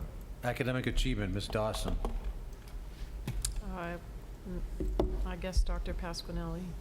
Thanks, Ms. Dawson. Just a couple updates and reminders. We started our curriculum review back really in November of this past school year. Today's just a reminder that we'll put out that our science, social studies, and ELA resources, they are on display in DeWitt, in our high school library, and at the Richland Library through May 16th. So they've been on display now for a couple of weeks. What we're doing right now is we're currently working with our vendors to discuss the specific purchasing options, again looking at the tight alignment to our curricular needs.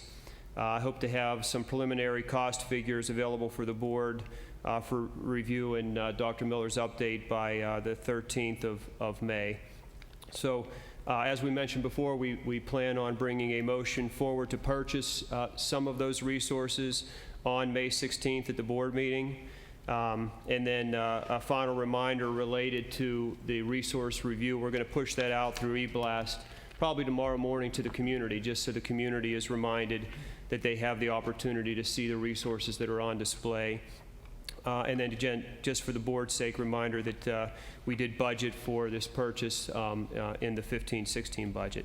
So that was just an update to let you know where we are with the resource review, and just to, again, to remind the community that those resources are on display in a couple different locations. Any questions for Dr. Pasquinelli? Thank you, Dr. Pasquinelli. Thank you, Ms. Dawson. Mr. DiTullio, Buildings and Grounds. Item 6.01 for consideration at the voting meeting. The motion to approve Republic Services for the removal of waste and recycling from September 1, 2016 to August 31st, 2020, and the 4-year total will be $154,000 roughly, and that was the lowest of the competitive bids in the process. Item 6.02, replacement of the Wexford Elementary cafeteria flooring. Apparently the flooring's in pretty bad shape, and it's a motion to approve at the May vote regular meeting.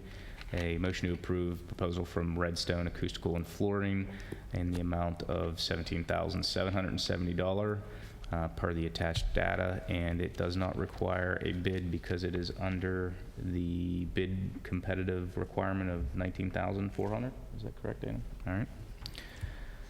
Item 6.03, the purchase of a new tractor through CoStars.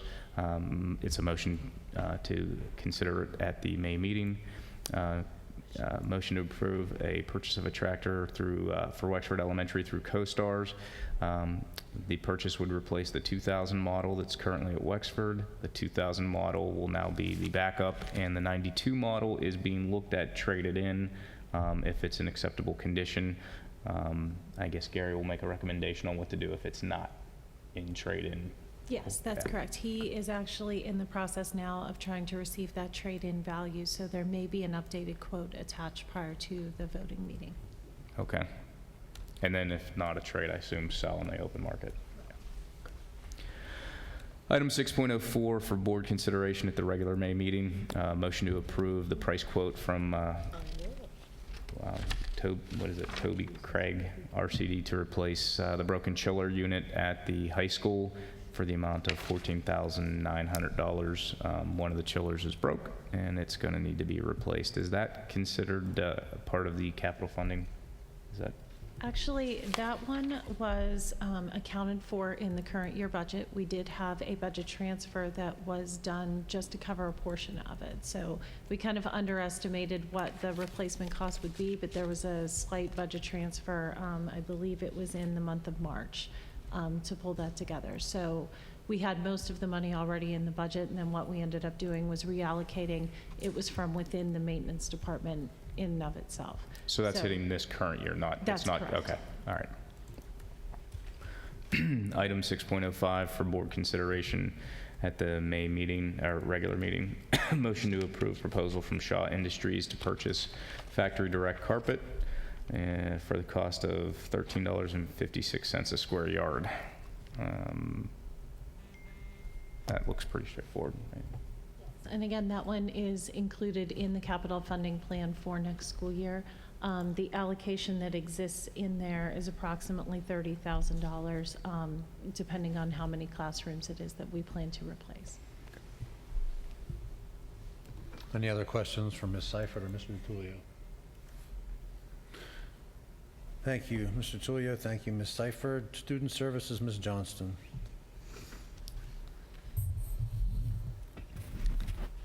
Item 7.01, adoption of AIU policies, procedures, and use of funds for 2016-17. This will be for board consideration at the regular May meeting. Motion to approve the adoption of the AIU policies, procedures, and use of funds agreement as presented.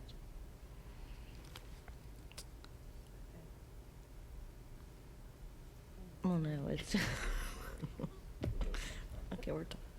Item 7.02 is the discipline code for 2016-17, and that will be for board consideration at the regular May meeting. Motion to approve the updated 2016-17 Pine-Richland Discipline Code is presented. Could I ask a question about that? The discipline code for the notes, excuse notes, went from 5 days to 3 days. And I just wondered why such a short time frame, like, you know, parents, I guess 3 days seems a little tight. I mean, what's the reason for that? I can address that. That was actually, last year, we made that modification, and that was to go along with our attendance policy that we had updated, that was changed within that attendance policy that we updated a couple years ago. I just think, you know, parents, there's a lot of like double working family parents out there, and, you know, okay, it's not a big deal to write a note for your student, but, you know, sometimes it's like drops off your radar. Then what, like day 4, whoops, too bad. I just think it doesn't extend enough grace period myself. The administrators are still asked to work in discretion and work with families. Again, we have that in our attendance policy, but we always ask the administrators on case-by-case basis to reach out to families, have conversations. You know, if something's going on, you know, in a family situation, for them to consider that. And we actually have that language in the attendance policy as well to give the administrator some discretion to have those type of conversations. And I believe, and I don't want to speak out of turn, Ms. Less, I believe that was modified 2 years ago to conform strictly with what it says in the school code as far as the timeline for those types of notes to be submitted. That's, again, to piggyback on what Dr. Pasquinelli said, we encourage the district's staff and faculty to work with parents and families to, even for the circumstances that you're saying, to give them that time. It's not as though, you know, 3 days goes by and we have necessarily this hard, fast rule, but I think we changed it to align with PA code. Thank you. Sure.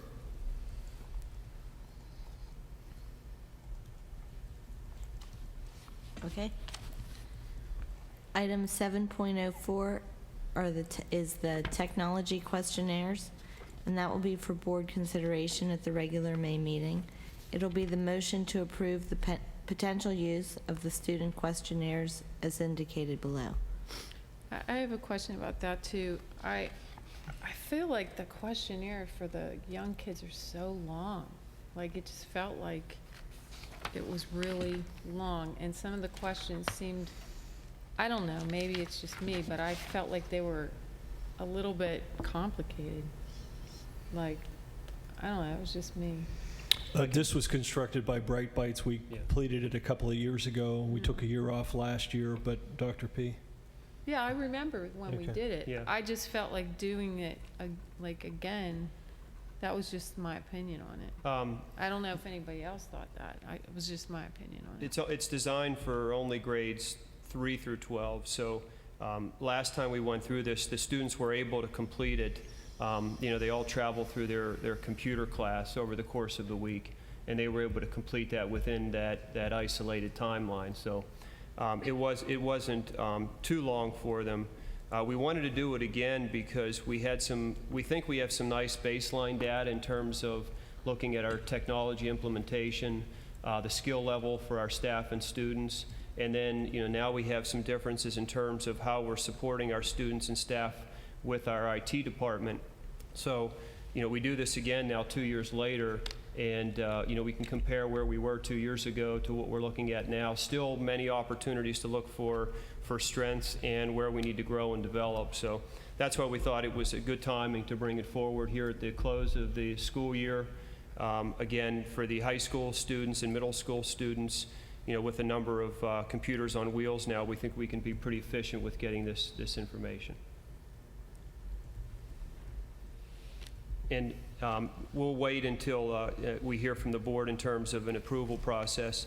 We're going to ask for a vote on the 16th. If it is approved, we do plan to put a communication right after that out to our community so they have a chance to go through question by question to see what their children would be answering. And again, if they're uncomfortable in any way, no one is required to participate. I guess my other question is, in going through this questionnaire, it's you know, you have to click on, you have to make up an answer through each one to plow through the whole thing. I mean, it may, is there any way you could put the questions out so the parents can look at them beforehand to say, okay, I want to opt in or I want to opt out without having to click through all this stuff?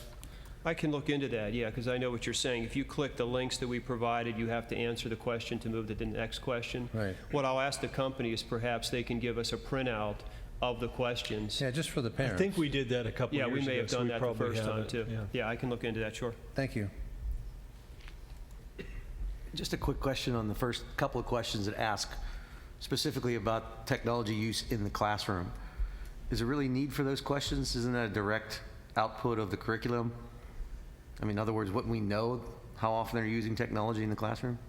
Or Not shouldn't we? really. I mean, this is specific to both students and staff. You know, we know we have access to technology in the classroom.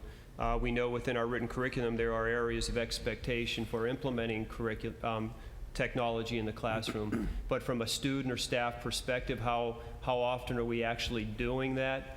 I believe it's worth knowing and hearing from both students and staff perspective. Okay, thank you.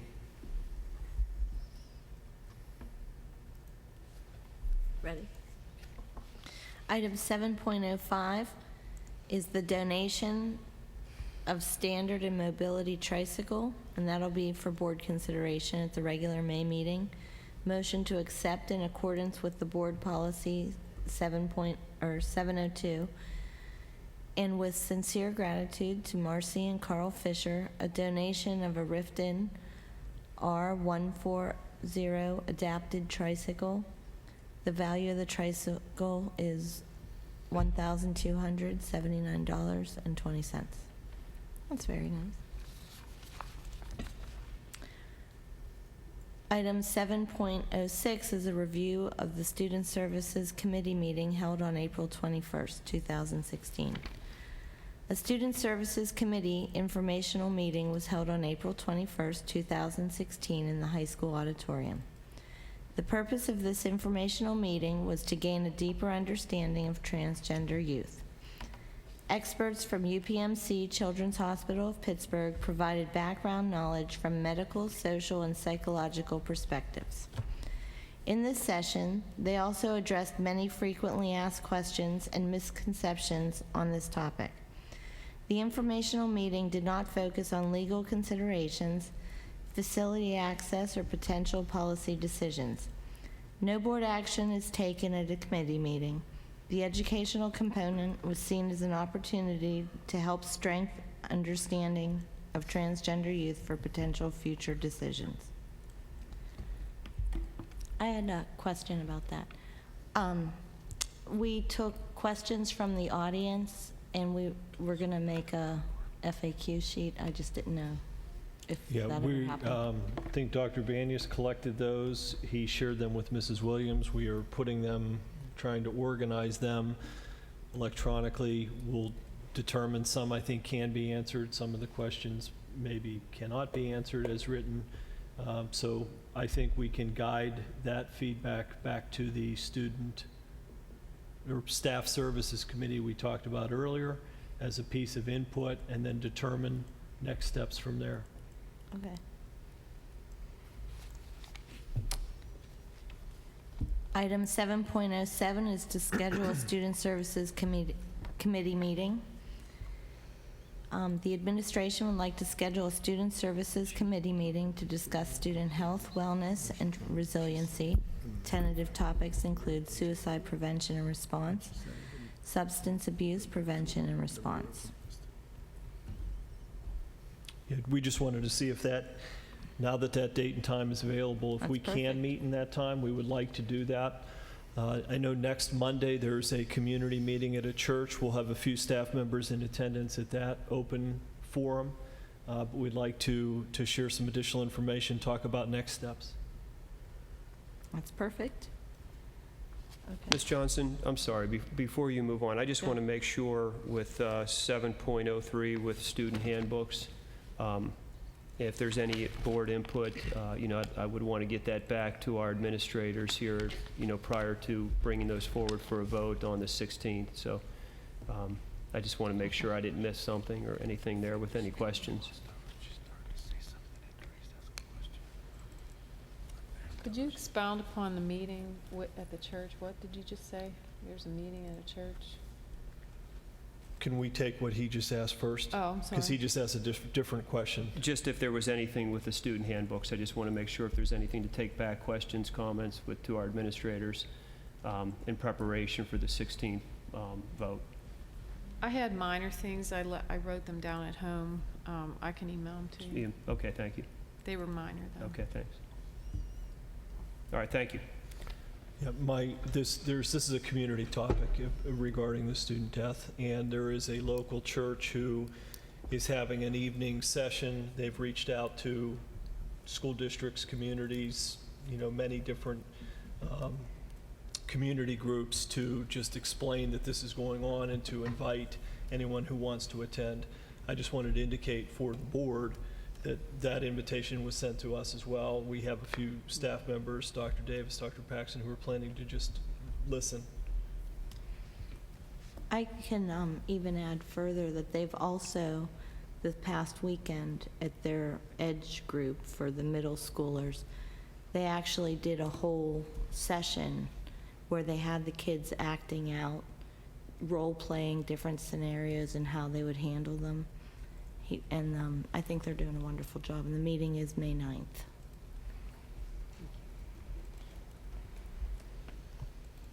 Thank you. Any other questions for Ms. Johnston, Student Services, Dr. Pasquale? Thank you, Ms. Johnston. Staff Services, Ms. Goebel. 8.01, and there'll be a motion to approve personnel items as attached. 8.02 will be asked to approve the extended school year positions, for staff positions for the summer of 2016. 8.03, our teacher, Ramon Riley, is asking to attend a National Scholastic Awards Conference in New York City early June. And 8.04 will be a motion to approve the agreement with Synergy Staffing to expand our bandwidth and hiring for our technology and IT group. 8.05, there'll be a motion to approve the third and final reading of Policy 918, Title I, Parental Involvement. 8.06, there'll be a motion to approve the second reading of School Board Policy 103 and 103.1. 8.07, there'll be a motion to approve the affiliation agreement with Chatham University. 8.08, there'll be a motion to approve student teachers as attached for next year. 8.09, okay, we had a staff service committee meeting earlier today, this evening, and we covered staffing as well as the transgender youth policy process, and it was decided that the board will move forward and develop policy to address the issues at hand, and we will meet this summer with the anticipated final date to release something for the 2016-17 school year. And guess we need to set a date, right? Is that the next item? Okay. On 8.09, I have a comment. I think that we have a current practice in place, and we've got now a map out of how we're going to develop policy. And we're looking at that policy being in place by the 2016-17 school year. But I think that, when this kind of came upon us, we all kind of put into a hold pattern until we kind of got educated. I do think that it would be prudent of us as a board to have an official vote on which practice we practice until we have a policy, because we have never done that officially as a board, and I think it would be prudent to do so one way or another, and we say this is how we're going to proceed until the policy is put in place. So it's something that I think just up for discussion that I think should be brought to a vote. So we say this is how we're going to proceed until we have an official policy.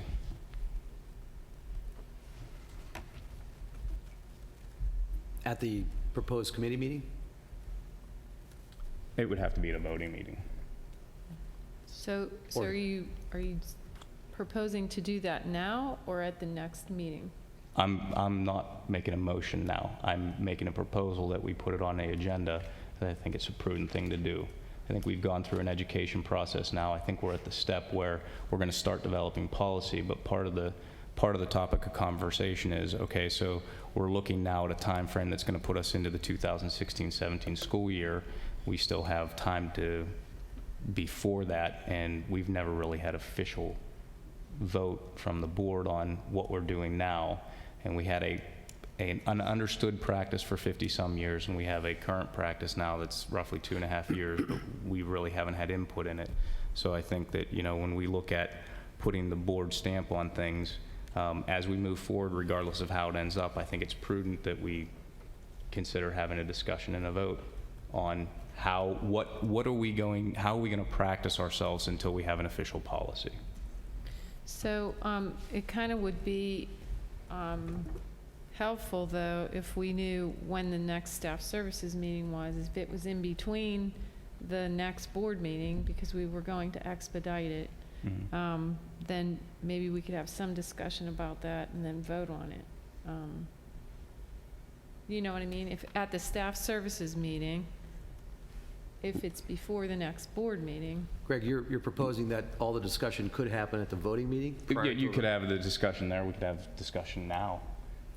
But it's not on the agenda. I'm saying that I think we should add it to the agenda. And I do believe that if we're going to have the 16th meeting is going to be a student services now, that would be the only time unless we do it on an off Monday.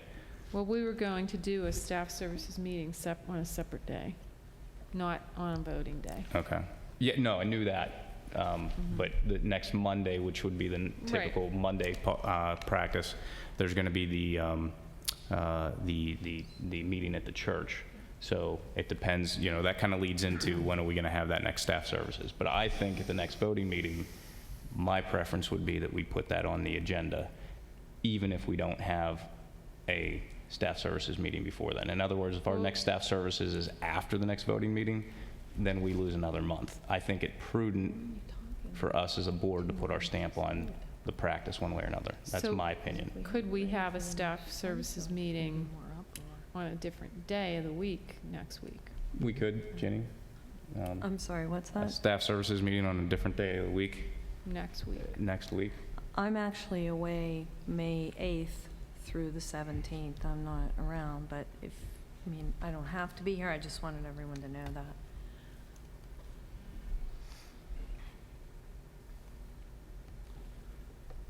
Just to throw a date out there, what does Tuesday the 10th look like? I'm fine. What time? Tuesday. I assume 6, right? Well, I'm going to be here at 6 if it's Tuesday. What about Wednesday the 11th? I'm fine. What about later on Tuesday? How late Tuesday? 7 for me is the earliest I could be here. Is it 7 o'clock start time on a Tuesday too late for a Well, committee? is Wednesday bad for you? Wednesday the 11th? I would be late. You would what? I would need to have it pushed later. And actually, no, Wednesday's really not good. I can't do Wednesday. Yeah. Yeah, Wednesday, May 11th is bad for me. Thursday the I can 12th. come in at 7 when I get here if you want to start early. I just can't be here till 7. What about Thursday the 12th? That's bad for me. I'm sorry. What happened to Monday the 9th? Monday the 9th is going to be the community meeting at the church. And there's going to be some administration there. I don't know if we still, I mean, I guess we could, but I don't know. Dr. Miller, were you planning on it? We have another event here that night. Okay. I can make that work. What's wrong with the 10th again? Jeff would just be later. It would start at 7, which would be okay with me personally.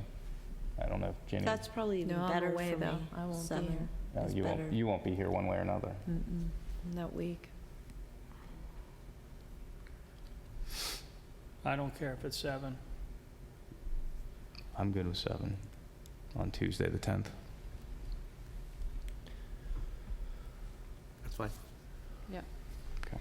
Okay, Staff Services Committee meeting Tuesday, May 10th, 7 o'clock.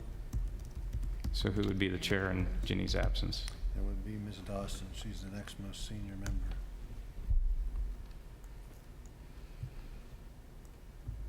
You good with that, Therese? Yeah, it's fine. So I know the discussion is going to be at that meeting, but are we going to be asked to pick one of those two options? Is that what we're discussing? Well, that's the discussion. That's my proposed discussion for a vote at the voting meeting. Okay. That's my opinion. I'm one person. Yeah, I think he just wants to bring it up to discuss, to see if there's interest in voting on that at the next voting meeting. Okay. But there's other things to be discussed at that meeting when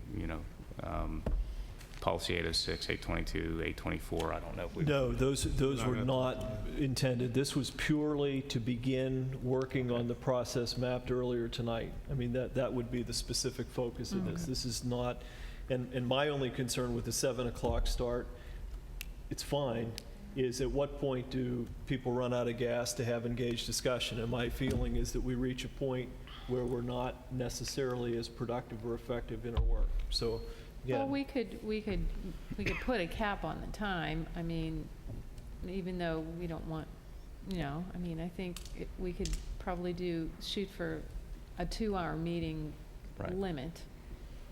It could be like my runs instead of not running at all like I've been doing. I might as well go out for a mile, right? Yeah, right. I mean, And start. And again, just to follow up, I recognize it's a board meeting, committee meeting, and board process. My concern, we want it to be productive, we want to keep moving. Those are the things that I heard earlier tonight. We had a lot of different perspectives. Mr. Kenny tried to hone us in on some points of agreement and trying to identify things. One of the recommendations that Mrs. Dawson shared was for people, members of the board specifically, to provide input to Mrs. Goebel and to Mr. Kenny in advance of that meeting. I'm not sure how much we have in terms of time. That's pretty quick. But I think even without that, there are plenty of topics that were discussed earlier that can continue to be fleshed out and discussed that night. And again, we can begin, the committee can begin to work through that. So I think my 2 cents, 7 to 9 is a good block of time. One of the factors that is a reality is the resident speakers. We want to hear the voice. We also have the challenge of the impact that has on the work time within the evening. I don't have a suggestion other than to ask the board committee to consider limiting the speakers to a committee meeting to the end of the meeting so that it can at least begin and the committee can make progress. I know that's a departure from typical. It has occurred, though, at different points, and I think it'll allow progress to happen immediately in the meeting. So that's just my 2 cents on it. I thoroughly agree with that.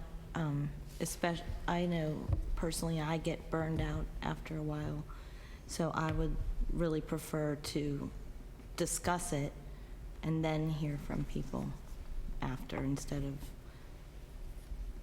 hearing from everyone. Ginny, in your absence, are you okay with that being Sure. committee chair? Teresa, you good? Yeah. Danny, do you have a preference? Pardon me? If the pre-meeting discussion is deferred until after meeting, the recognition of visitors is deferred until after. I don't have a preference. Okay. Therese, did you say it's okay? Yeah, it's fine. Okay.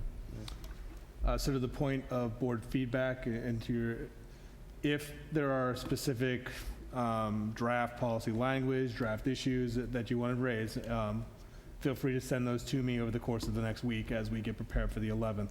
I will try to compile those in some format that is easily accessible to get those to the board, so for consideration.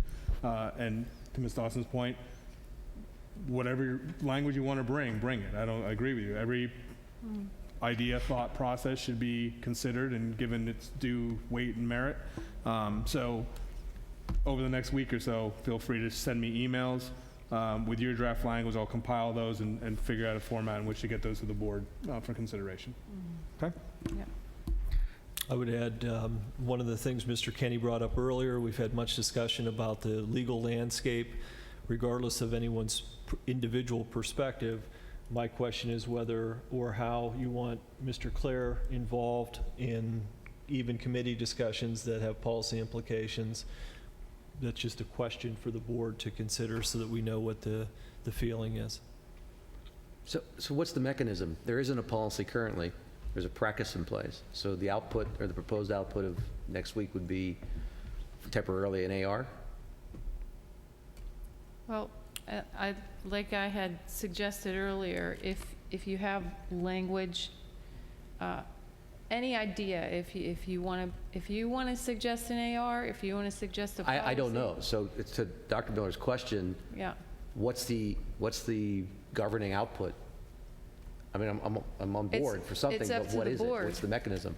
It's up to the board to submit your suggestions to Owen Kenny for him to compile for full consideration for board discussion. Yeah. Steve, what I would say is, and again, I think as this was covered in the committee meeting, that we understand this process, looking at it from the Staff Services Committee perspective, is that we're going to start taking all of the perspectives and the opinions of the board, the proposed language and thoughts and processes, and start to parse through those and figure out where we come out on the other side. No, I get that. Yeah, but I don't think there's ultimately out of next meeting, out of the 10th, that we're going to have an AR developed that night. Well, You know, I understand that. Okay. My interpretation is you're looking for action. Yeah, on the 16th, what are we going to vote on the 16th? And what is the result of the committee meeting coming forward a week earlier?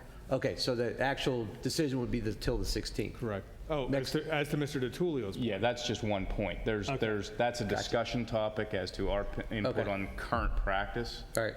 Which, quite honestly, I don't know what the mechanism of a vote would be there, but I get you. All right, but then there's the development of policy. So we're talking about both at that staff services meeting. Correct. Yeah.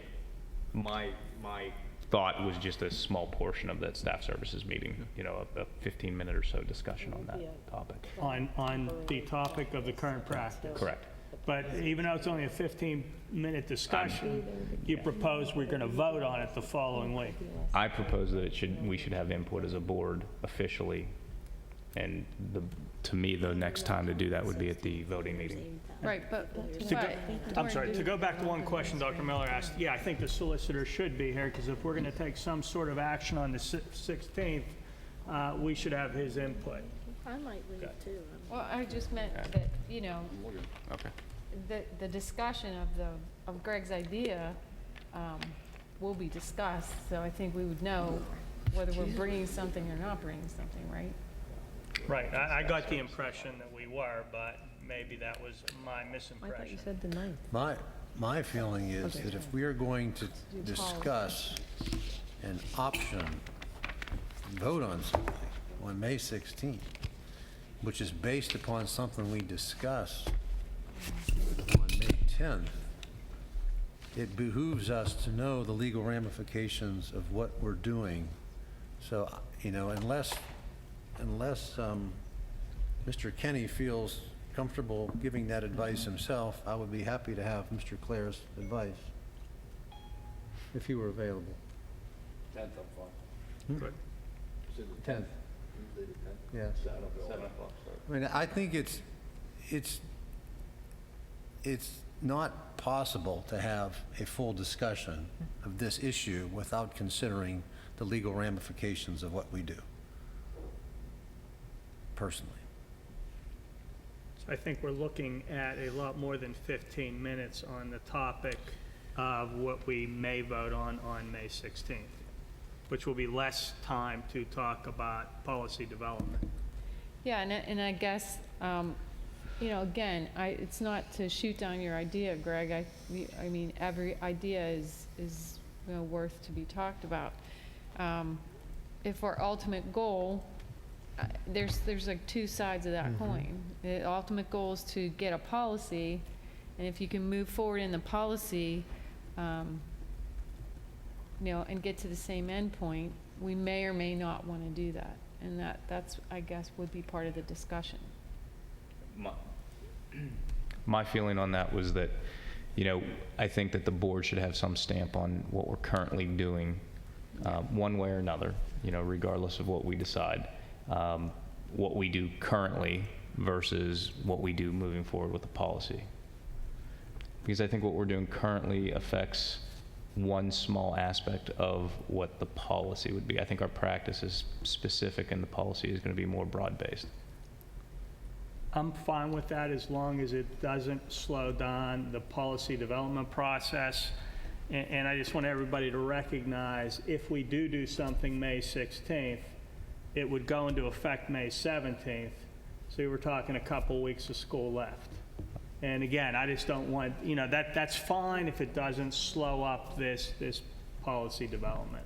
It's not like it's January and we're talking a half year here. No, but I also look forward and say, okay, we've got a goal of getting a policy in place by the start of the next school year, but it is possible that might not happen. I absolutely agree with you, but I see no reason why we couldn't have it. I agree, but yeah, you know, there's unforeseen things, so I think it's prudent that we basically put our stamp on whatever policy or practice we're going to have. That's just my opinion. If no one else agrees, that's fine. That's my opinion.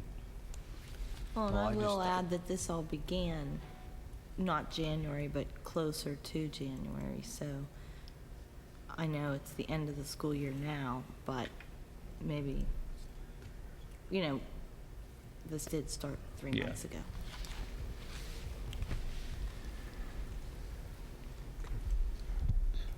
So that we've scheduled the meeting, the 10th, 7 o'clock. We're all set to move forward then? Okay. Mm-hmm. Yeah, I will share my professional perspective. I think if there's discussion around a decision that would influence or sustain the current practice for the last 4 weeks of school, I believe, Mr. DiTullio, that will take the entire time. I believe if there's inertia or energy around that decision, I believe that it'll take the 2-hour block that we have established. That's my professional perspective.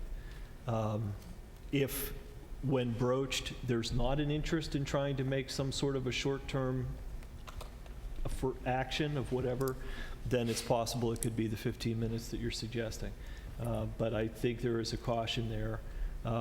Even asking Mr. Clare one question, no offense, Mr. Clare, but asking him one question about what he sees as the potential implications short-term for an immediate decision could take him that long to respond and then hear different perspectives from the board. So it's just I'm just sharing my professional perspective given the timing we have right now and what I listened to in the staff services meeting tonight was not what you're suggesting now. Doesn't mean that it can't occur, clearly, but it wasn't where my head was at in listening to the discussion.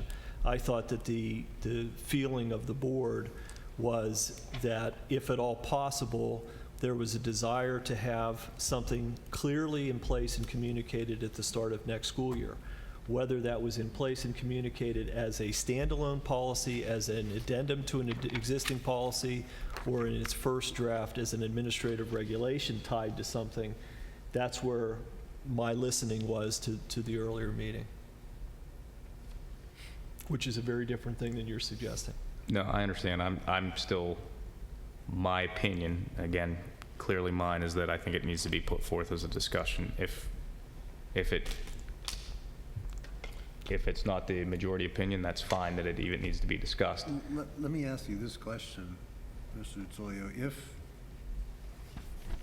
it were to happen that the entire meeting was tied up in making this decision to the vote, which would basically take that meeting off the table as something which a policy was discussed, that could conceivably delay our timetable to get the policy done.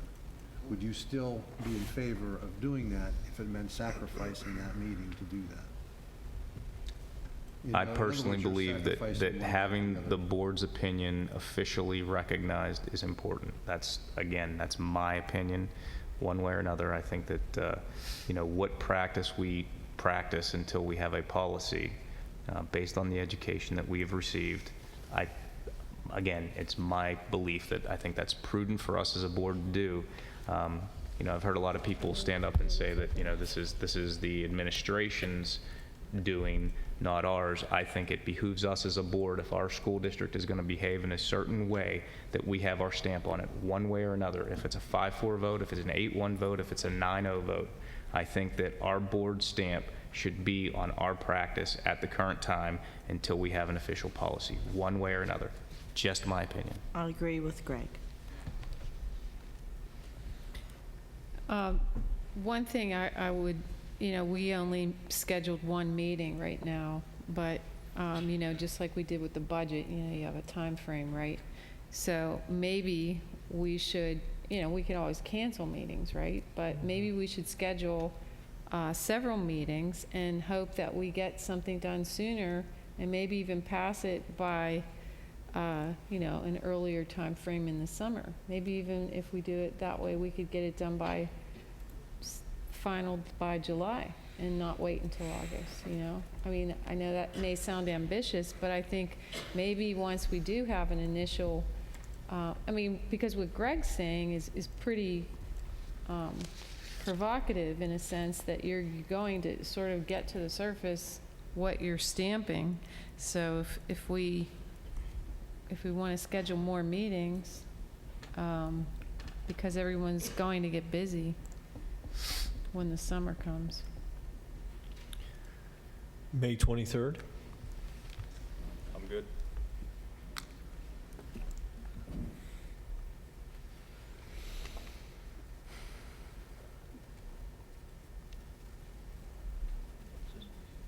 Oh, the Monday? This would be another staff services committee meeting to continue potential policy discussion. Okay. Is that a 6 o'clock meeting then? Ginny, is that, May 23rd. is it Monday? It's fine. Is that good? Would we need Mr. Clare services at that as well?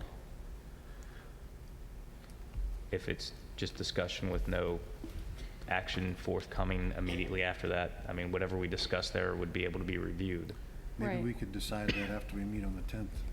Okay. Is that 6 o'clock? Yes.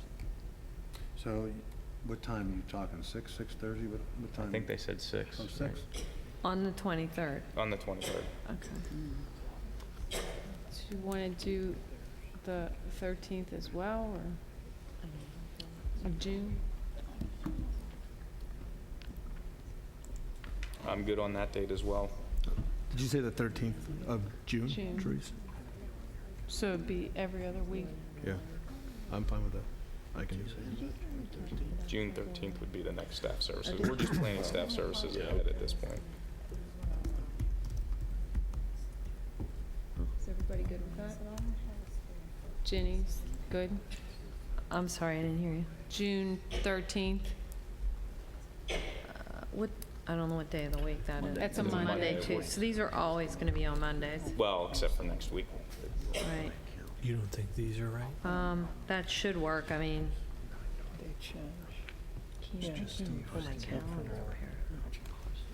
So I am on that committee I then. think so. With June 13th. So that means we'd be here every Monday in June, right? We Well, don't so current- far not the 27th, but And regardless of what's planned on the 27th, I will The be 13th in 's good. Mexico. And we're doing another one right now. Yeah, that week is not good for me at all either. that's 3. Can we set a time limit as to how long we spend here each Monday? Is that, if it's only a committee meeting, can we sort of say we're going to target X amount of hours instead of it going forever? That's what we did with the 10th meeting. I don't see why not. Okay. We just won't let Pat come and ask him questions. Well, again, the end time of the meeting is not clear because that's when we will have an opportunity for speakers. So that could, it is whatever it is. We can stop our discussions at a certain time and then Correct, open up the but floor. right.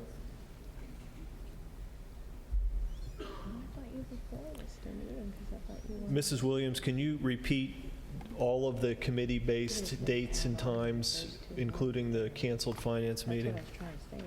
Yep. On May 16th, at 6 o'clock, it'll be the student services.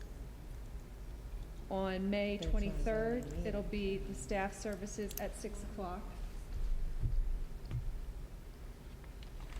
And June 13th, June 13th at 6 o'clock, staff services. And the 10th. And May And 10th. May 10th. At 7. It's at 7. I knew I was missing a step. Okay.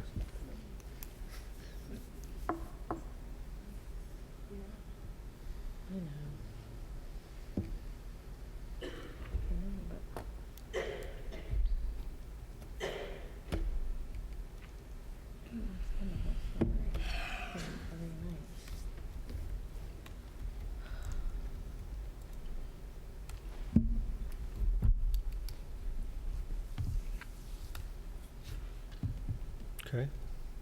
I just hope we get something accomplished. Is that enough meetings? We're just scheduled for now? I think for now, right? We I can mean- see where we are. All right. Do we have any more comments on staff services?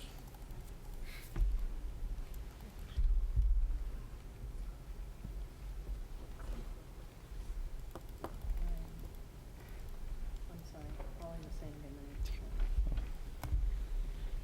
Any more from staff services, Jeff asked? I don't think so, schedule a meeting. Okay. Operational services, Mr. DiTullio, can you do these? Sure. Okay, I'm not prepared, so I will go through this as we all do. Okay, so for board consideration, 9.01, I'm sorry. For board consideration at the regular May meeting, a motion to accept in accordance with Board Policy 702, gifts, grants, and donations with gratitude, a grant for $9,300 by Mid-Atlantic Dairy Association, and to approve a memorandum of agreement for the term May 16th, 2016 through October 29th, 2021 as attached. 9.02, Blackboard connection agreement for board consideration at the regular meeting. A motion to approve an agreement with Blackboard Connection for a 3-year term effective July 1, 2016 through June 30th, 2019. Excuse me. 9.03, purchase and installation of high school auditorium projector for board consideration at the regular May meeting. A motion to approve the purchase and installation of one projector in the amount of $10,372. 9.04, approval of middle school cabling vendor for board consideration at the May voting meeting. A motion to award the middle school replacement project to ? We still don't know yet. The bid opening was today, and we are still working through making sure we have all the necessary paperwork before having a recommendation, but we do have, we're working with the vendor closely, so we should know more details tomorrow. Okay.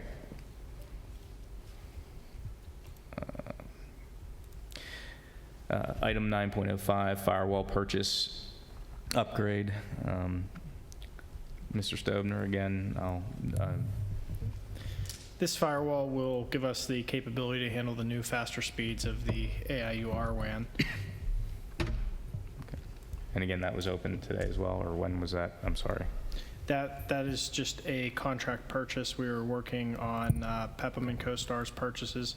We are working closely with Synergy IT with their offerings from Cisco and also Ideal Integrations, who is a Palo Alto and Dell Sonic Wall vendor. So we were kind of working closely with both vendors to get the right product for our needs. Okay. Actually, I'm looking at 9.06, 9.07 as well. I think those fall under your category as well. The 9.06, the WAN connection, that is to extend the bandwidth that connects the high school to Eden Hall, Richland, Wexford, and Hants. That is currently an area that is underserved for the amount of bandwidth we have. We did put a request in for E-rate that was not approved because we need to go out to bid next year.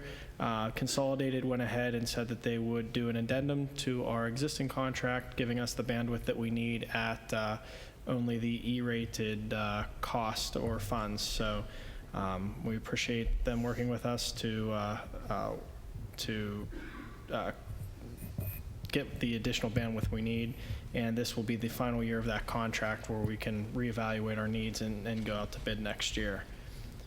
9.07 is the virtualization project.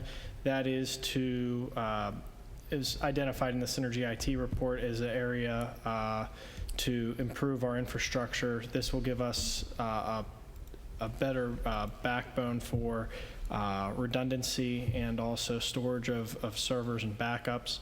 As you know, the increased storage and server need has gone up over the year. This will allow us to better handle those needs.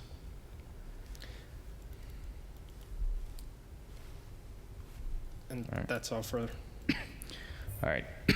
Thank you. Any questions or discussion on that? Item 9.08, reminder of Operational Services Committee meetings. A meeting for the Operational Services Committee is scheduled for 6 p.m. on June 20th, 2016 to discuss the demographic study. Just to add, that will be a presentation from Thomas and Williamson, and we think very important. So regardless of whether you're on that particular committee, if it's possible that the board members can be here for that, we're looking forward to the information. Any other questions on operations for Mr. Stobender? Thank you for pinch hitting, Mr. DiTullio, and thank you, Mr. Stobender. Board business item 10.01. For our voting meeting in May, we will be asked to approve a board treasurer. Mr. Sundo has been board treasurer for the entire 6 years that I've been here. He's done an exemplary job. If you would wish to serve, continue to serve, I will be nominating you. Thanks, Jeff. Other nominations will be entertained at the time of the meeting. The office of treasurer is different than the other officers in that it's appointed and we choose them in May. Any other questions or comments on that at this point? Nope, I'll second that motion. Thanks, Greg. Okay, reports. Dr. Miller, do you have anything? I have nothing. Item 11.02, recognition of visitors. Anyone wish to approach the board to speak? This is your second opportunity.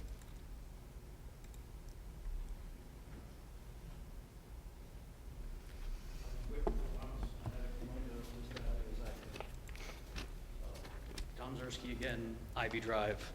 And I first do want to say, I don't want to speak for anyone else, but I appreciate the efforts that you all are putting in. It's a lot of time, I understand. Maybe you all don't get the gratitude very often, and maybe you're not quite moving at the pace for resolution that some of us would like, but so be it. I at least appreciate your efforts. Thanks, Tom. A few things that I forgot to say before. Of course, I'm old and forgetful, so I don't remember everything the first time around. So I encourage, not just at that one meeting I think you're having next week, but from my opinion, I think you should have some meetings where you start and conduct your business and then open the floor to some discussion, as opposed to, it almost feels like, okay, we get 3 minutes of fame, then you try to wedge your business in, and then whoever can outlast whatever the business is gets another crack, another bite at the apple. So I think there would be some value in letting people talk and not feeling like they're taking up other time because you all have things to do and then they're going to say something later. So the downside of that is it might wind up being that you're going to be stuck here listening to people maybe a little longer than you want to, but we're kind of in this pickle. You didn't necessarily create it. We didn't either. You got to give people a chance to voice their opinion. The last thing I want to say kind of relates to this education kind of term that we've been throwing around, or has been thrown around. I don't need to be a physicist to understand how to drive my car or to drive my car. And quite frankly, I think the two are as unrelated as trying to educate me about transgenderism and the policy on the use of bathrooms in the schools. To me, they have absolutely nothing to do with each other. You can educate me from now to the day I die, and I'm not going to see any logic in allowing someone with boy parts in the bathroom next to my daughter. So you can try and educate me. If I'm a teacher, if I've got a coworker who's transgender, maybe it's going to help me understand them. But as a father, it does absolutely no good. And the only other thing I wanted to say is, Dr. Paxson, is that right? I just hope that at the rate we're going, that third grade girl power group, you might have to abolish that, because that's going to be discriminatory to some third grade boy that wants to identify as a girl. So while it was a great example of the things we're doing, at the rate we're going, that's going to go down the tubes, because someone's going to complain that they're being discriminated against, that they couldn't get in the third grade girl power group. Thanks. Thank you, sir. Does anybody else wish to approach the board?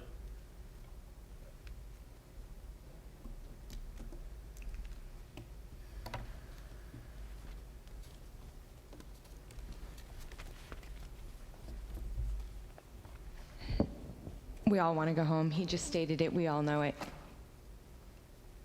What's your first name? Greg. Thank you. He is the only one that I've seen have courage, at least tonight, to say, take a vote. Do you not want your voice heard? Do you not care that our children, I don't know if each one of you has a student in this school, but they are so done with this. You're talking about extending it. He just wants a vote. Do you not care to make a vote? You're so concerned about the lawyers. Does anybody sitting there, do you care? Do you know you're on a school board for a school? Have you lost sight that you are in a school? When you go out, do you go to the boys' bathroom? I don't. I go to the girls. Make a decision. He said take a vote. Why are you not voting? I ask you. Don't just sit there. In Florida, they made a decision. Why are you not? None of you are going to change each other's minds, but you're going to look at the law. Instead of saying girls are girls, boys are boys. My daughter's a type 1 diabetic. There are five diabetics in her history class. There are 13 students in that class. Does the class stop and say, check your sugars, make sure she's in line so she can take a test? No. Why are you not voting? Why have you allowed this to go this far? Do you listen to the students?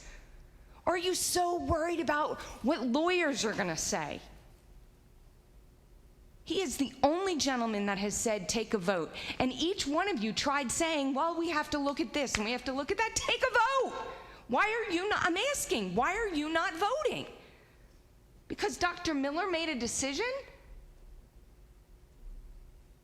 Each one of you, look at me. Why are you not voting? That's a question.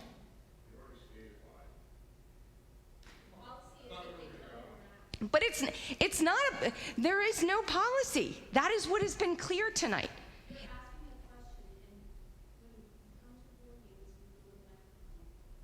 I know, I understand that, but in other states, but it did occur at one point when someone made a procedure. There is no policy in place. I don't know how you sit there and go to bed just staring at people knowing that you will not vote for girls and boys. Girls, do you know what UTIs are? They're going to get them, and then you guys are going to pay for them to go to the unit. That's urinary tract infections, because there are girls that will not go to the bathroom, and you can sleep at night because you're worried about lawyers. That's shameful.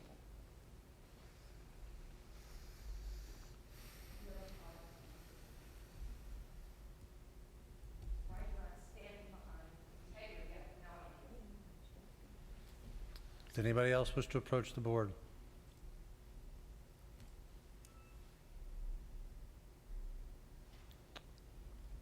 Thank you, everybody. Meeting's adjourned.